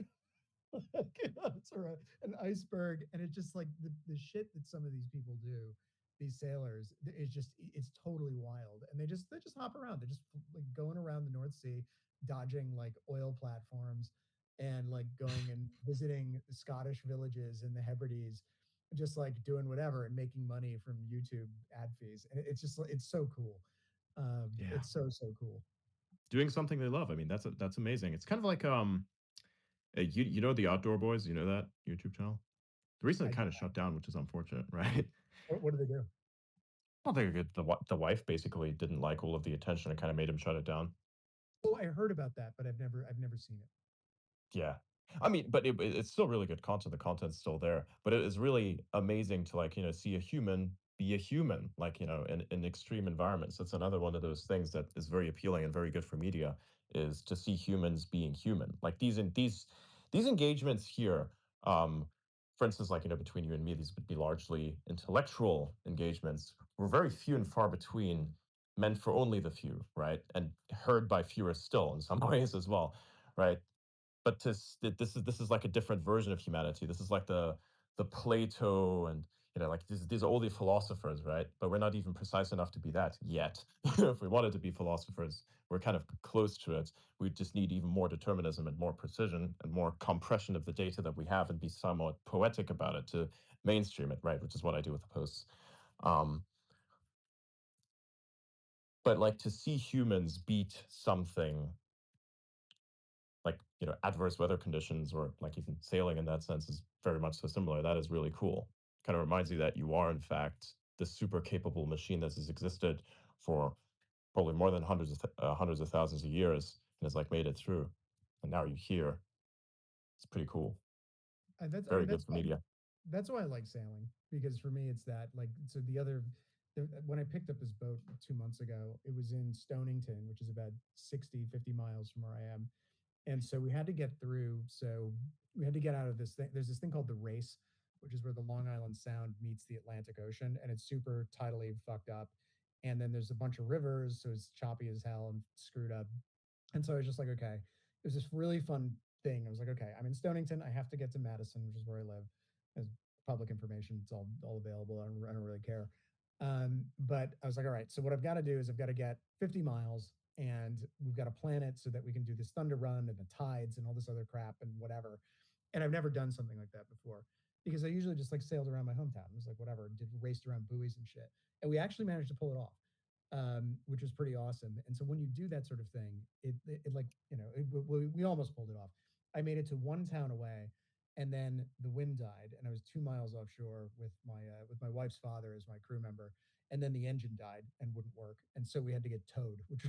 Which so I had a choice whether I got towed into my home port or whether I got towed into a working port in Westbrook, and repowered there. And I said, well, going back to my home port under tow is going to be the most embarrassing thing that's ever happened to me.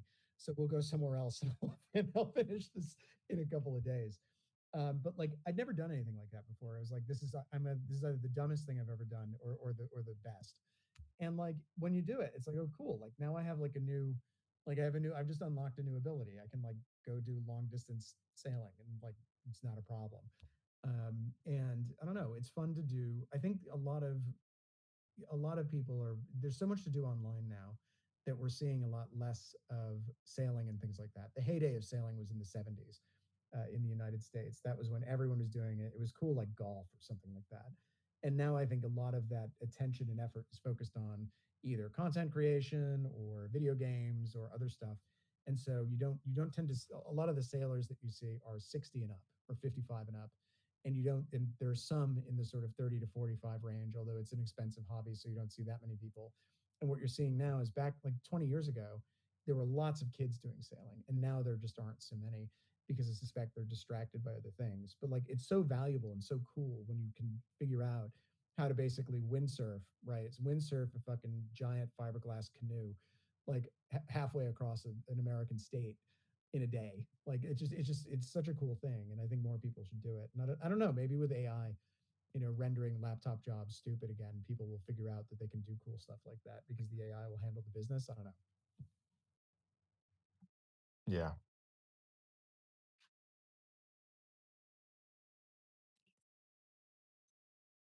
It sure gets me thinking. It's really interesting. It's a interesting conversation. Yeah. For sure. As always. Yeah, it's funny because like there's a difference between like a meeting, which is like this thing that sometimes isn't even best as a group. Like for instance, when I do things with the people where we do manufacturing, um, like I talk to these people individually and sometimes in small groups of like 3 people where I ask them something and it lasts a communication that lasts 3 minutes to 5 minutes, right? And then we have a little quick back and forth about whatever problem there is, examine what it is, right? And then I get to like working on solving something that takes me like the doing of the thing to solve it takes me approximately 30 minutes to 45 minutes. And I come back and I tell these guys within like the space of 1 or 2 minutes what the problem was. I treat everybody as they could understand, as though they could understand what it is, so that they kind of memorize it and think about it as well a little bit themselves. You got to, assume competence sometimes because you've seen these people as competent enough to work on those systems. You should tell them what they are and how they work, right? And I just like say, hey, here's the solution.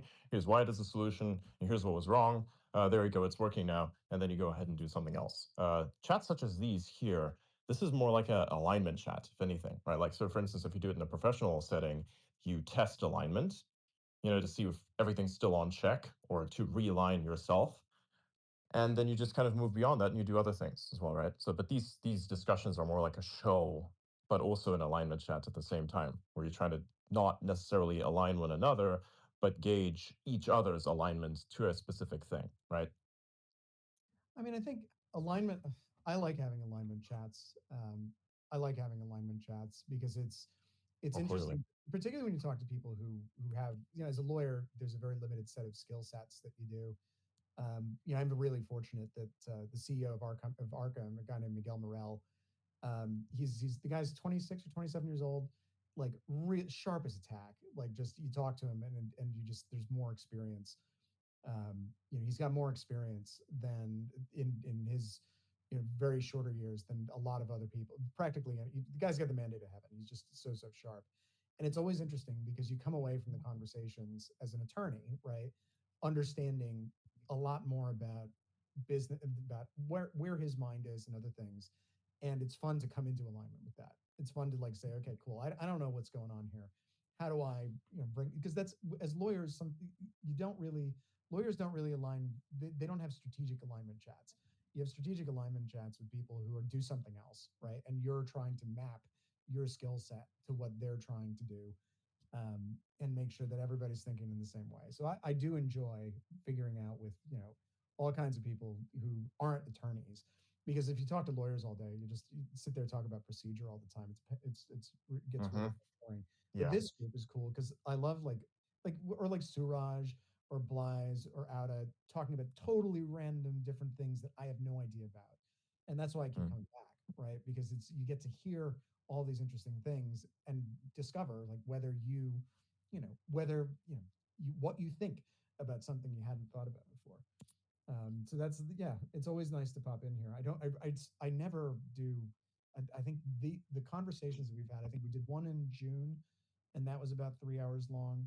I popped in briefly last week. This is 3 hours long, but like I don't do anything else at this point because I think I'm going to do a podcast next week with a guy named Marty who he does Bitcoin stuff, And like I haven't like this is just the most free flowing of any of those formats, which is really really yeah, it's really cool to do because it's not every day you get the opportunity to do that.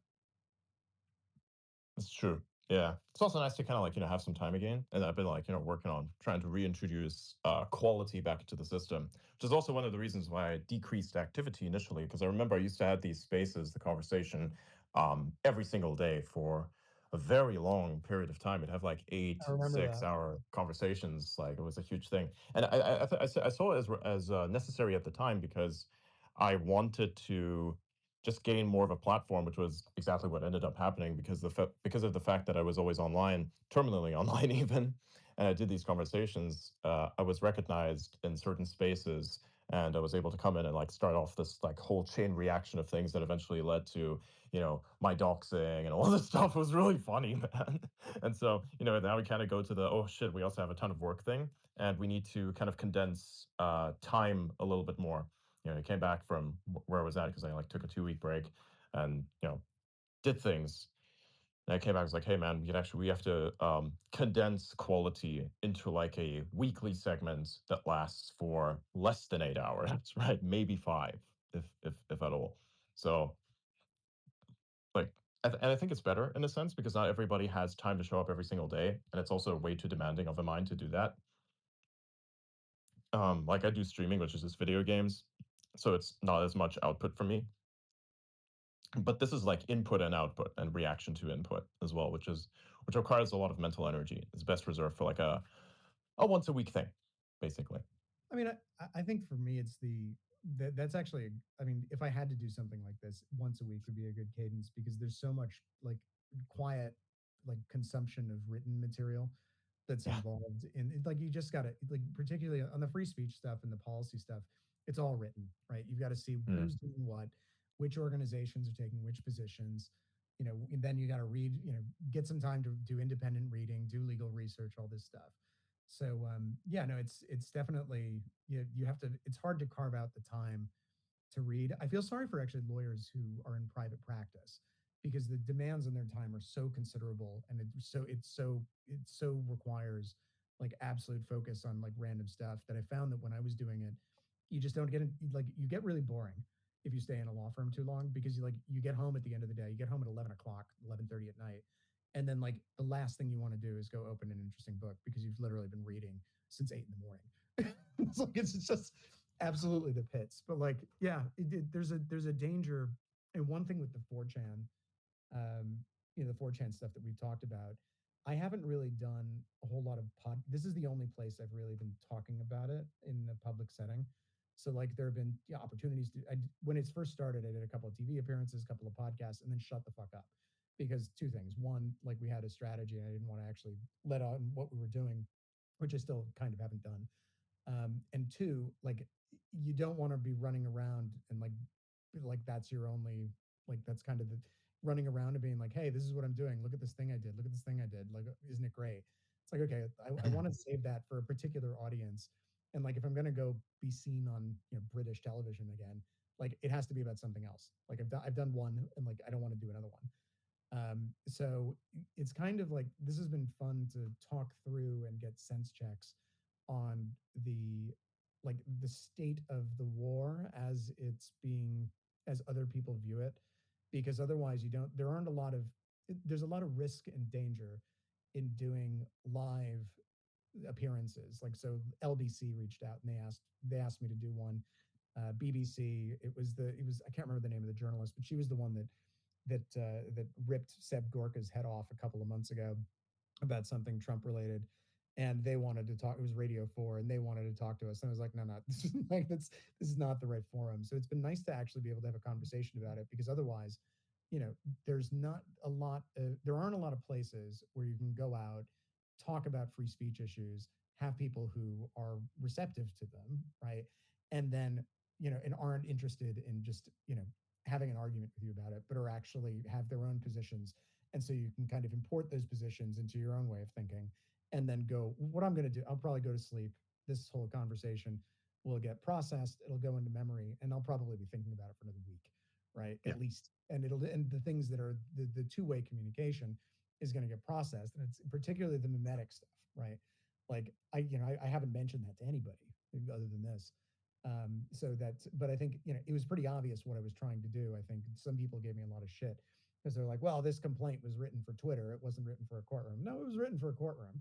But yes, it was also written for Twitter, and it was written for people in DC, and it was written for attorneys across the United States who might have technology clients who are asking them questions like, what is this stuff going to do? So it's been really useful to get the feedback that was observed and picked up, right? That people have actually clocked the purpose, right?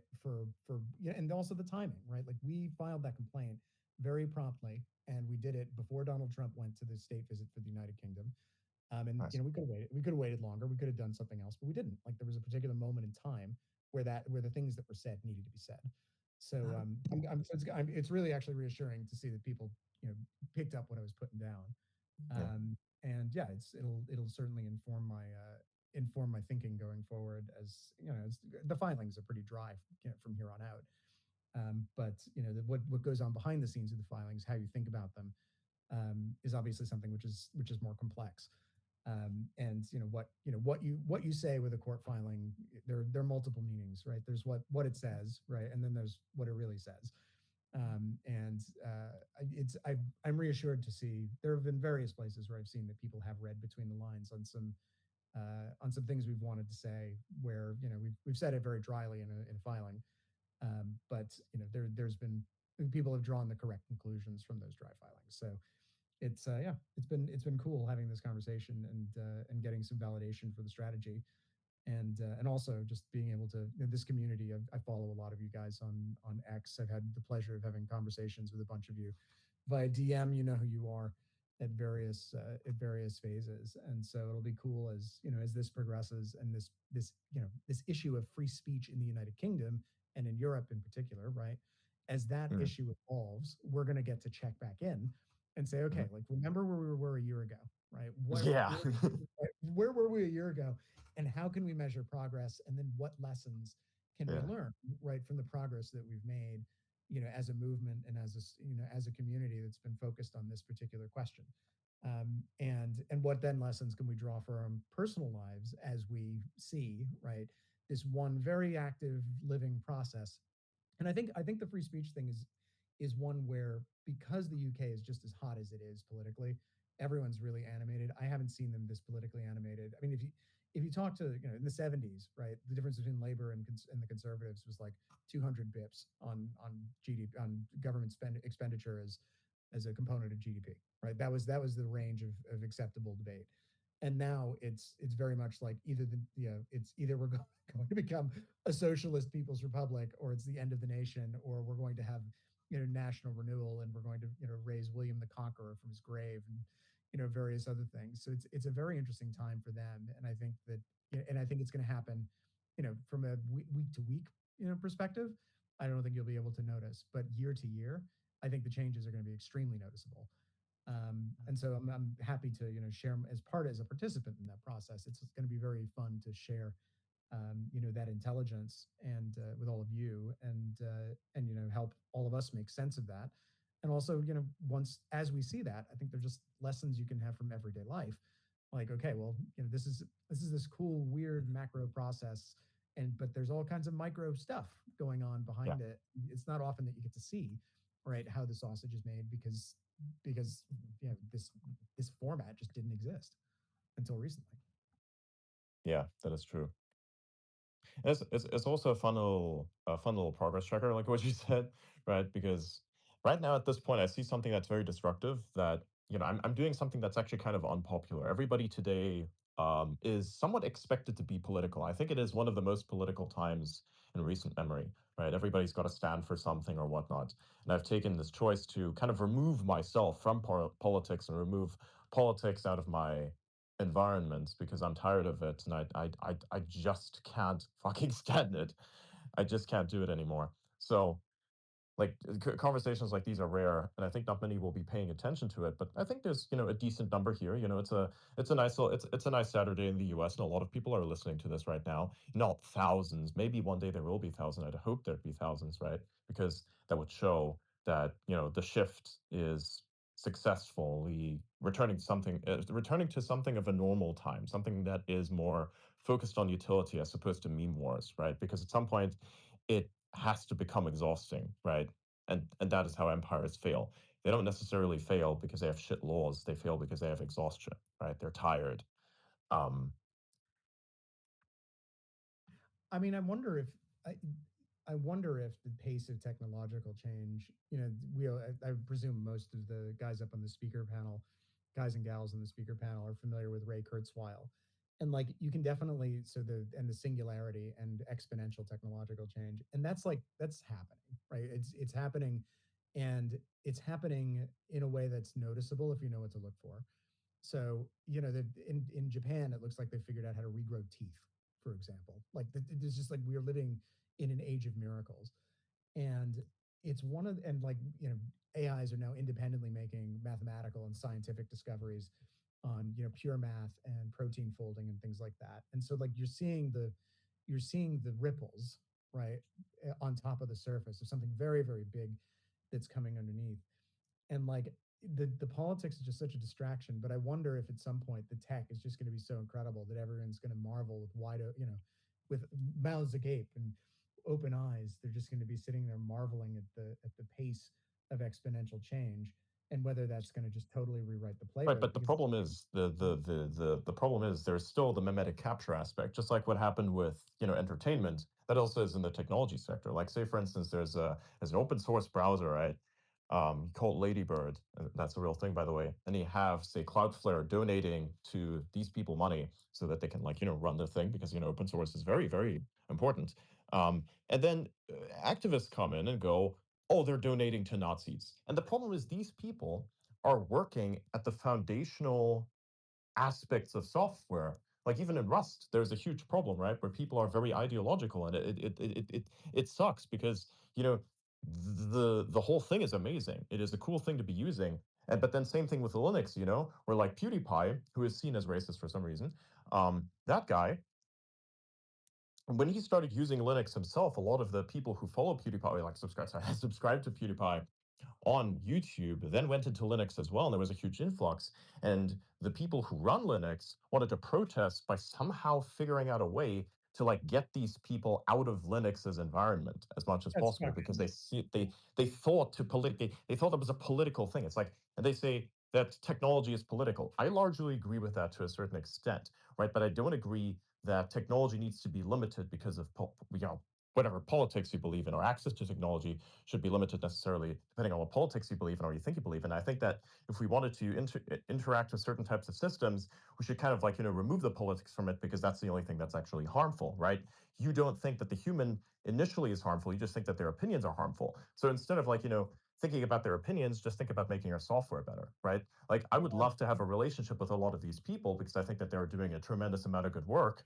But the only problem is there's such a ideological capture, and I don't want no part of it. I don't want to deal with that. I don't want to the talk about whatever interesting things you think are real. I want you to make code because that's what I want to be using, and I want to pay you for that work that you do. Same thing with the office. I don't want to have a conversation about whatever weird political nonsense you believe in.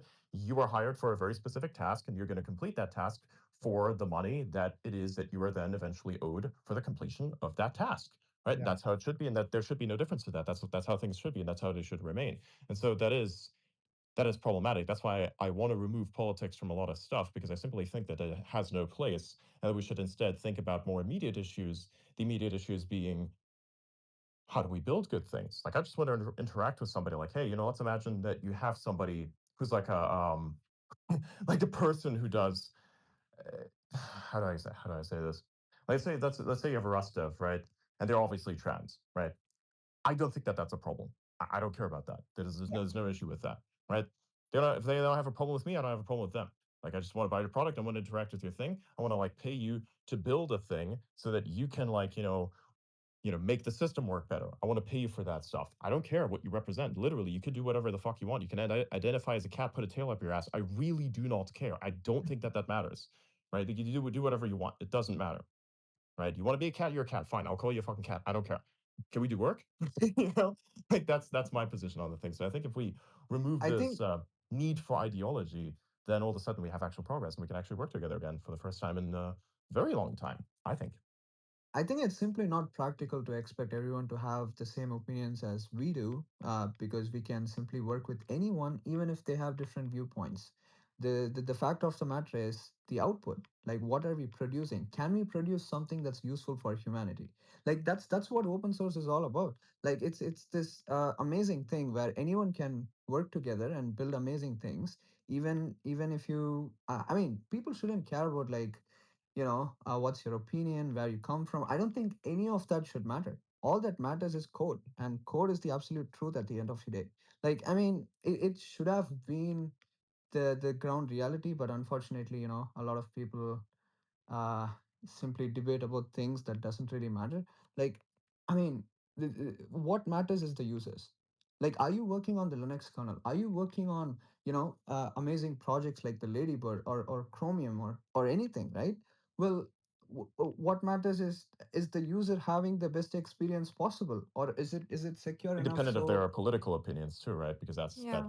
that doesn't matter. It's like, okay, yeah, sure, you have somebody else. Like, here's an interesting thing. In these work environments, the people that you'd like to like, even the people who are ideological, right? They're like deeply ideological in the work environment in which they're in. They want to keep certain people out of that environment. Mhm. I, I'm sorry to say this, but you do realize that some of the most racist people on the internet are very good at hiding the fact that they are who they are, and they live out their life on the internet and pretend when they're in public. So much so that literally the person who you nearly never pay attention to, who you even think is slightly gay for the matter of fact, because if that's something you align to, whatever they like, whatever you have, they'll align with that a little bit, and they'll be hidden, and they are there. You will never know. You're not good enough to spot to sniff to spot them. Like, even if you read an entire manual of that, you're good to spot that shit on the internet where they're free to express themselves. But when you're in an environment where you can just like virtue signal all the time, the signaling will be so strong and so absolute that there will be absolutely nothing that you can do to identify what the hell is actually standing before you. Right. So even the people who are ideological, who like to keep these individuals out of software, they're one of those people who you really, really dislike is in the office with you. You know that, right? There's nothing you can do about that. You know that there's nothing that's going to be there the entire time. Like, that's the thing. Sorry to And say, but that's real. what they're gatekeeping in that context, right? Because you can always Linux, I think, is it's Apache licensed if memory serves. So like you can always fork them, right? But what they're basically saying is that they have a community of core devs, and if you want to be able to commit right to their code base or their copy of the code base, they're expecting ideological adherence, right? And it doesn't make a whole lot of sense from a political perspective why Linux should be political at all. But the fact is, right, they've self-assembled, they've decided that's what they're going to do, and it's what they're going to do. I think my view on that is that when you've seen occasionally attempts to use open source licensing to restrict how stuff can get adopted and used. What usually happens is when you try to get that hard coded into the license, it results in the absolute failure of the project, complete, right? So like even a Yeah. project like Mastodon, which is very left coded, like they don't fuck around with their license. It's GPL3, and that's they take a very hard line on that. And in fact, they have used that license politically, right, as a club in the past. An early version of Truth Social, which is Donald Trump's social network, was actually a fork of Mastodon. They didn't they didn't distribute their source. Yeah, it's actually no, sorry, it's not GPL3, it's AGPL, and they didn't redistribute their source. And Eugen Rochko sent them a takedown demand saying, "Hey, you're not in compliance with the license. You got to do this, or you're going to have a copyright infringement action up your ass." So it's one of those things where I think when like I can understand how a group of people are going like congregating around a particular repo and working on a daily basis, is effectively free of charge on a particular code base, might want to might want to like tone police and politics police the people who they have to deal with on an everyday basis, and that's fine. I think the fact is that's going to become, particularly as the vibe shift that we're going through accelerates and spreads. I think that's just going to become disadvantageous from a market perspective, and you're going to find that communities that listen, someone says, "Hey, we don't want you, committing to our code base because you're right wing or because you voted for Trump or something like that." A lot of that's going to just go somewhere else. Someone's going to fork the code base, and the market's going to sort itself out. It's annoying as hell. I don't think the business and politics should mix at all, and that you should be able to work with any business problem that you're going to have, unless your business is like, I don't know, a super PAC, right? Or some type of explicitly political organization where everyone needs to be hardcore politically aligned to a particular set of views. There's no reason why, if you're building, rockets, or you're building social networking or anything like that, that the code itself should have any political opinions. And so you should be able to work with anybody on it to, accomplish the particular task that you've been set out by your leadership. Oh, is he not? Is he not? Oh, 2 seconds. I'll be right back. I have to walk the dog.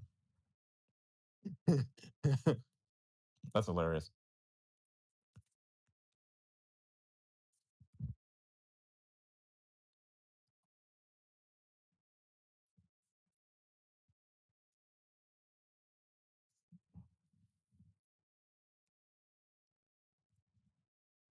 Really? Okay. It's a bit of a DM thing.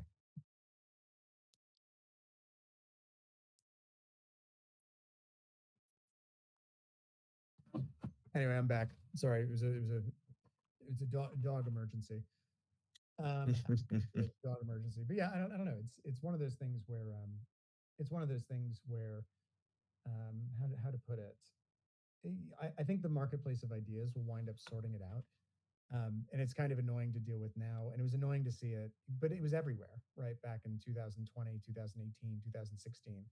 And I think now it's just everybody's tired of it, and they just want to get on with the job. Yeah. They just want to get on with the job. And like, yeah, again, I've worked with people from all orientations, political stripes, you name it, the full range of diversity of the human experience over the last 15, 20 years. And I've been very fortunate that most of the organizations I've been in, and not if not all of them, have been pretty tolerant of diversity of opinion. And I think part of that is a matter of selection, right? Because I knew, and because I think when you're very out as a public defender of free speech, that's going to self-select. I remember one big tech company, I'm not going to say which one, called me up back in 2023, I think 2022, and it was 22 actually. And they said, there's at least one woman on your team. So you guys, it was a crypto team, right? So there are four of us on the team. I said, well, you've got one woman. So there's one of our diversity check boxes is ticked that we need to do in order to instruct you. And I just rolled my eyes. I was like, man, like I'm sorry, but like it's a team of four. Like, and we've known each other for years, and you're asking us whether we, tick some internal, political checklist, and we didn't wind up working with them as a consequence. Because basically they said, "Oh well, you need to tick all these boxes," and we're like, "We're just four people. What's how much politics do you want us to incorporate into our business in order to win yours?" And the answer was none. So it was a strange time, 10 years ago, and even 6 or 7 years ago, and I'm very glad to see that. I think that tide is going out. But yeah, it's a it's a it's a tough problem. But open source is one of those things that solves itself. It's not something which it's not it's not something which will abide restrictions for very long, particularly if a project wants to have a license. I mean, you can just imagine in internal legal department at a large corporation, if some guy develops an OS and then they turn around and say, "Oh yeah, by the way, our OS, in order to do this, you have to have certain political opinions." Like that's not going to survive a compliance department review, and so as a consequence, you'll just be like, "Cool, we can't use this software because it requires us to do things that are insane." And risk all kinds of breaches. So that's why no one uses GPL, or not a lot of people use GPL, and a lot of people prefer to use Apache because GPL has its very stringent requirements. There's the risk of GPL infection, and so if you mess with the formal licensing scheme too much to prescribe the behavior of the user, you're going to find that your users are not very happy about that because there's 7 billion potential users on the planet, and chances are pretty good that they're not going to align with you completely on their points of view. Real. Yeah. And again, I think that's why we should remove the politics part of things as much as possible, right? Same thing with science, right? This is the same thing. I had like a whole rant about that on a live section yesterday. Like, well, technically it was today because it was in the AMs, but like, at some points it damages everything so much that you don't trust in it at all, and then the damage that comes out that just kind of exists as a result of that is such that science itself remains damaged. So that if you come up with something that actually is true, none will believe it because they'll assume it to be false, because so much what had been, falsified had been propped up artificially just because it was ideologically sound at the time to do so, and it was the only thing you could do in order to get money, right? So that's like, I mean, that's the whole idea behind the noetic order as well. It's just we want to remove the politics side of things. We want to get to the ground of it. And also, I think politics themselves are kind of a parasite on personality and ego, if anything. And to be truly objective means that you cannot actually be someone who's an adherent of politics, because that conflicts with an adherence to ethics, which takes precedent above all else, right? So There is you can't be objective. You have to be delusional, right? That's the politics is all about delusion. It's a fake religion, basically. That's what I'm saying. even finding people that you can discuss politics with, and they're able to decouple whatever their opinions or whatever they want to discuss from their identity is rare. So sometimes it's better to actually just remove the political subject um, from the discussion, because yeah, people really cannot decouple. They can't decouple a lot of things. They can't decouple like politics of another person.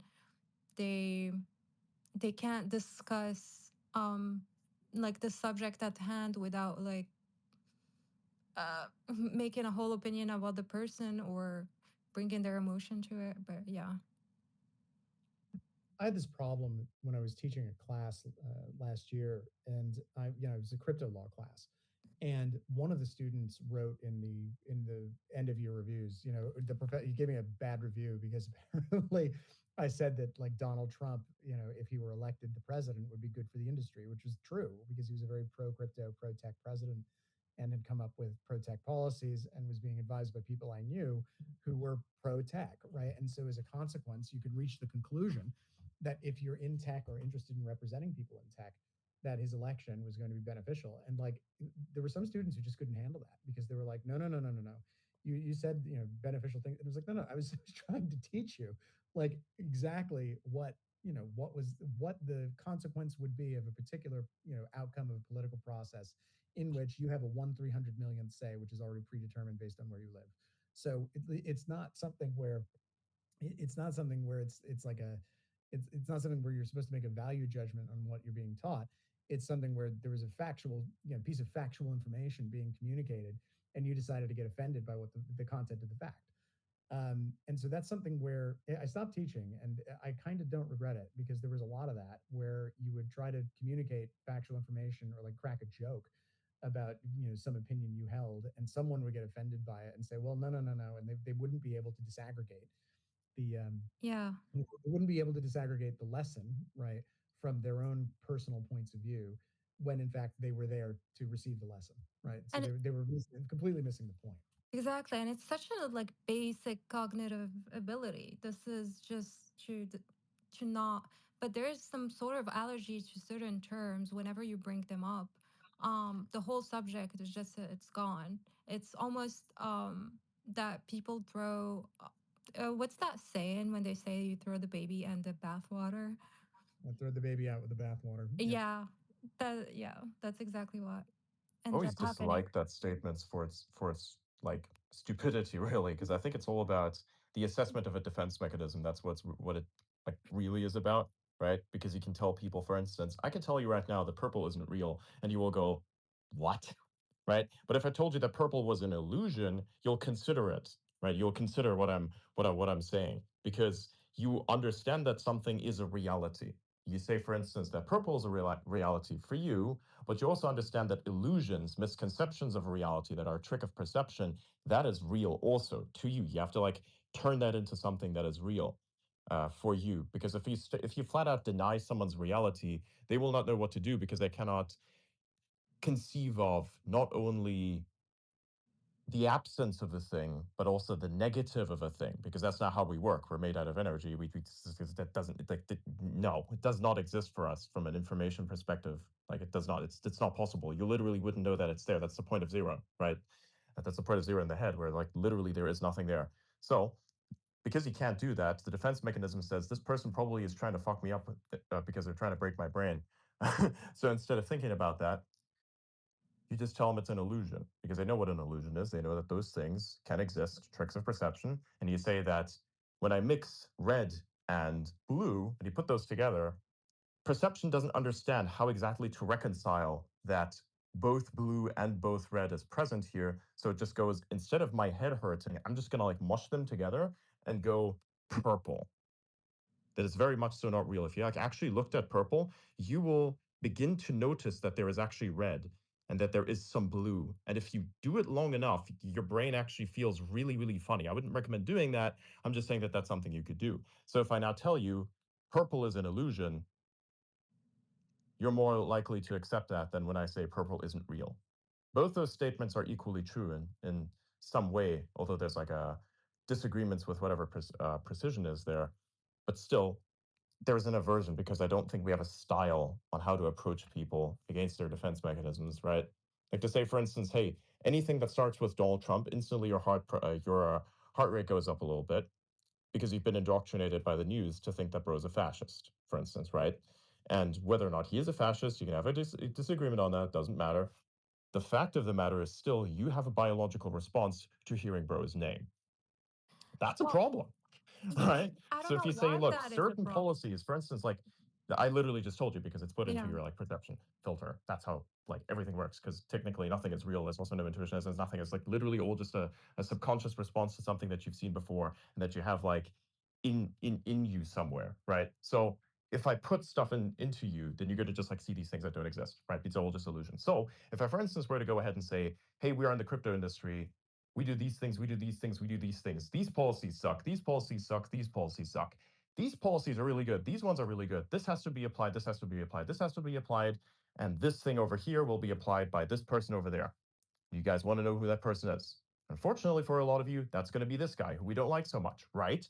But it's beneficial for us. So you make it a rational thing, right? So people need to you need to kind of go beyond their defenses in this way by understanding what the real issue is. And the issue is always ideological. And it's all about perception, the narrative, right? So it doesn't Yeah, I work. think the problem is like when you're dealing with young lawyers or proto lawyers, right, who haven't become them yet. Like the expectation is that the ideal, the expectation, the thing that you want is that you need to be able to drop them into something on 5 minutes notice and say, okay, cool, like you need to be up to speed with this now. Like it doesn't matter what it is, doesn't matter how much experience it is. The expectation is that the phone rings, the problem happens, you've got to be on an adversarial call or in a hearing in 2 hours and you've got to be ready. And so when you see like someone who's supposed to be doing that, right? They're supposed to be basically special ops for, special ops for, legal, lawful, adversarial, nonviolent warfare in the setting of, the adversarial system that we have as a, that we operate as our legal system. And you then see them also, clutching their pearls at something so minor. It's just like that tells me that they don't understand the assignment. And the assignment is it doesn't matter what the position is. It doesn't matter, who, to a certain extent, it doesn't really matter who the client is, especially when you're a junior lawyer and you don't pick your clients. So the thing that really bothered me more about that than anything else, or that situation I just described than anything else, is that the student is meant to be honing themselves into a completely blank slate where they don't pick the client, they don't pick the problem, they don't pick the mission picks them. And then what they're supposed to do is they're supposed to be a zealous advocate within minutes, right? And that's not it's of course that's not usually what happens. Usually you get lead time, but sometimes you don't, right? And sometimes you've just got to get dropped in and you've got to be prepared on very minimal information and knowledge about what the other side's going to say, and frankly, minimal information and knowledge about what your client wants to be prepared to argue and on very short notice.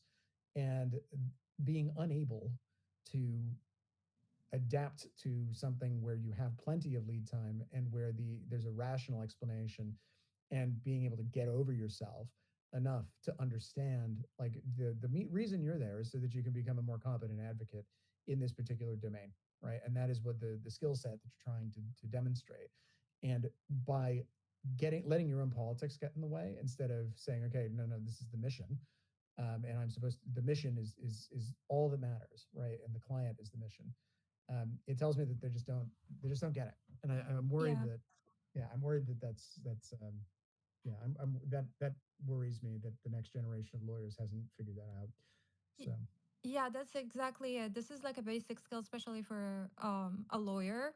This would be a basic skill that they should have. And I did notice a student actually in law school. I don't think this is like a separate case because there was group of people like a law school student who would have similar reaction, which was kind of maybe well, it's dude, not I think it's the way cooler. Yeah, I think it's way cooler if you're a lawyer, and it's like, so yeah, are you completely in control of yourself so that you have the ability to adopt any position at any time, and you're a total chameleon depending on what argument you need to make? Yeah, that's awesome. That is the coolest possible thing as an attorney that you can be. And you see that they're in England in particular, the barristers, they argue for prosecution and the defense. They'll go either way. So it's something where there's something's missing when the politics has infected the training system to the point where where you're losing the capacity to those of us in our society who are supposed to be most objective and most able to set yeah aside their own interests, right, in order to put their interests of their client first. Those of us who are supposed to be doing that are not able to. That yeah tells me that they're not going to be good lawyers because they're not going to be able to really get it. It's almost like play acting to a certain extent, right? You have to get into character. And on a phone, like I was on an adversarial phone call the other day with 10 minutes notice, and I trolled the shit out of the other side. It was hilarious. But like I'm not going to go to details, but it's and like the client I think was a little worried about it because he was like, like, what are you doing? I was like, no, trust me, I got this. But like you have to be able to just get into the mindset and go, right? It doesn't matter what the problem is or who it is. You just have to read the situation, go in and deal with it. And if you're not able to do that when you have plenty of lead time and you're in a non-adversarial setting and you've got 12 weeks to think about what you think about it and you're going to write a snarky complaint about your professor in the end of term reviews, it just tells me something about capacity. Speaking of capacity, exactly. Speaking of capacity, I need to have some capacity tomorrow morning, so I'm going to hop. I know that I'm hopping a little earlier than we're terminating, but I trust you guys will be able to survive without me as you always do. So Earlier than thou. Sorry, that was funny to say. but thank you so much for the invitation. It's always a pleasure to see you guys, and yeah, I will catch you on the flip side. Thank you so Thank much for Yeah, you. man. coming. Thank you. This Yeah, was man, no problem. a See you good next week. Later, bye. yeah. All right, excellent. Well, that's pretty nice. Enjoy that. It was good. Um, Yeah, it was great. what am I going to talk about next week? I love him. The problem is with so like kind of the timing of the conversation. I do think there should also be a Sunday version of this, but the problem is the time zones conflict with me in some way, so I don't quite know how to logistically make that happen. That is a problem. Try it once. Right. Improv conversation, Yeah. 1 or 2 hours. Yeah. Yeah, try it once and let's see what happens. Okay, let's see. Let me look at the time conversion real quick. That was Eastern, yes? Yes.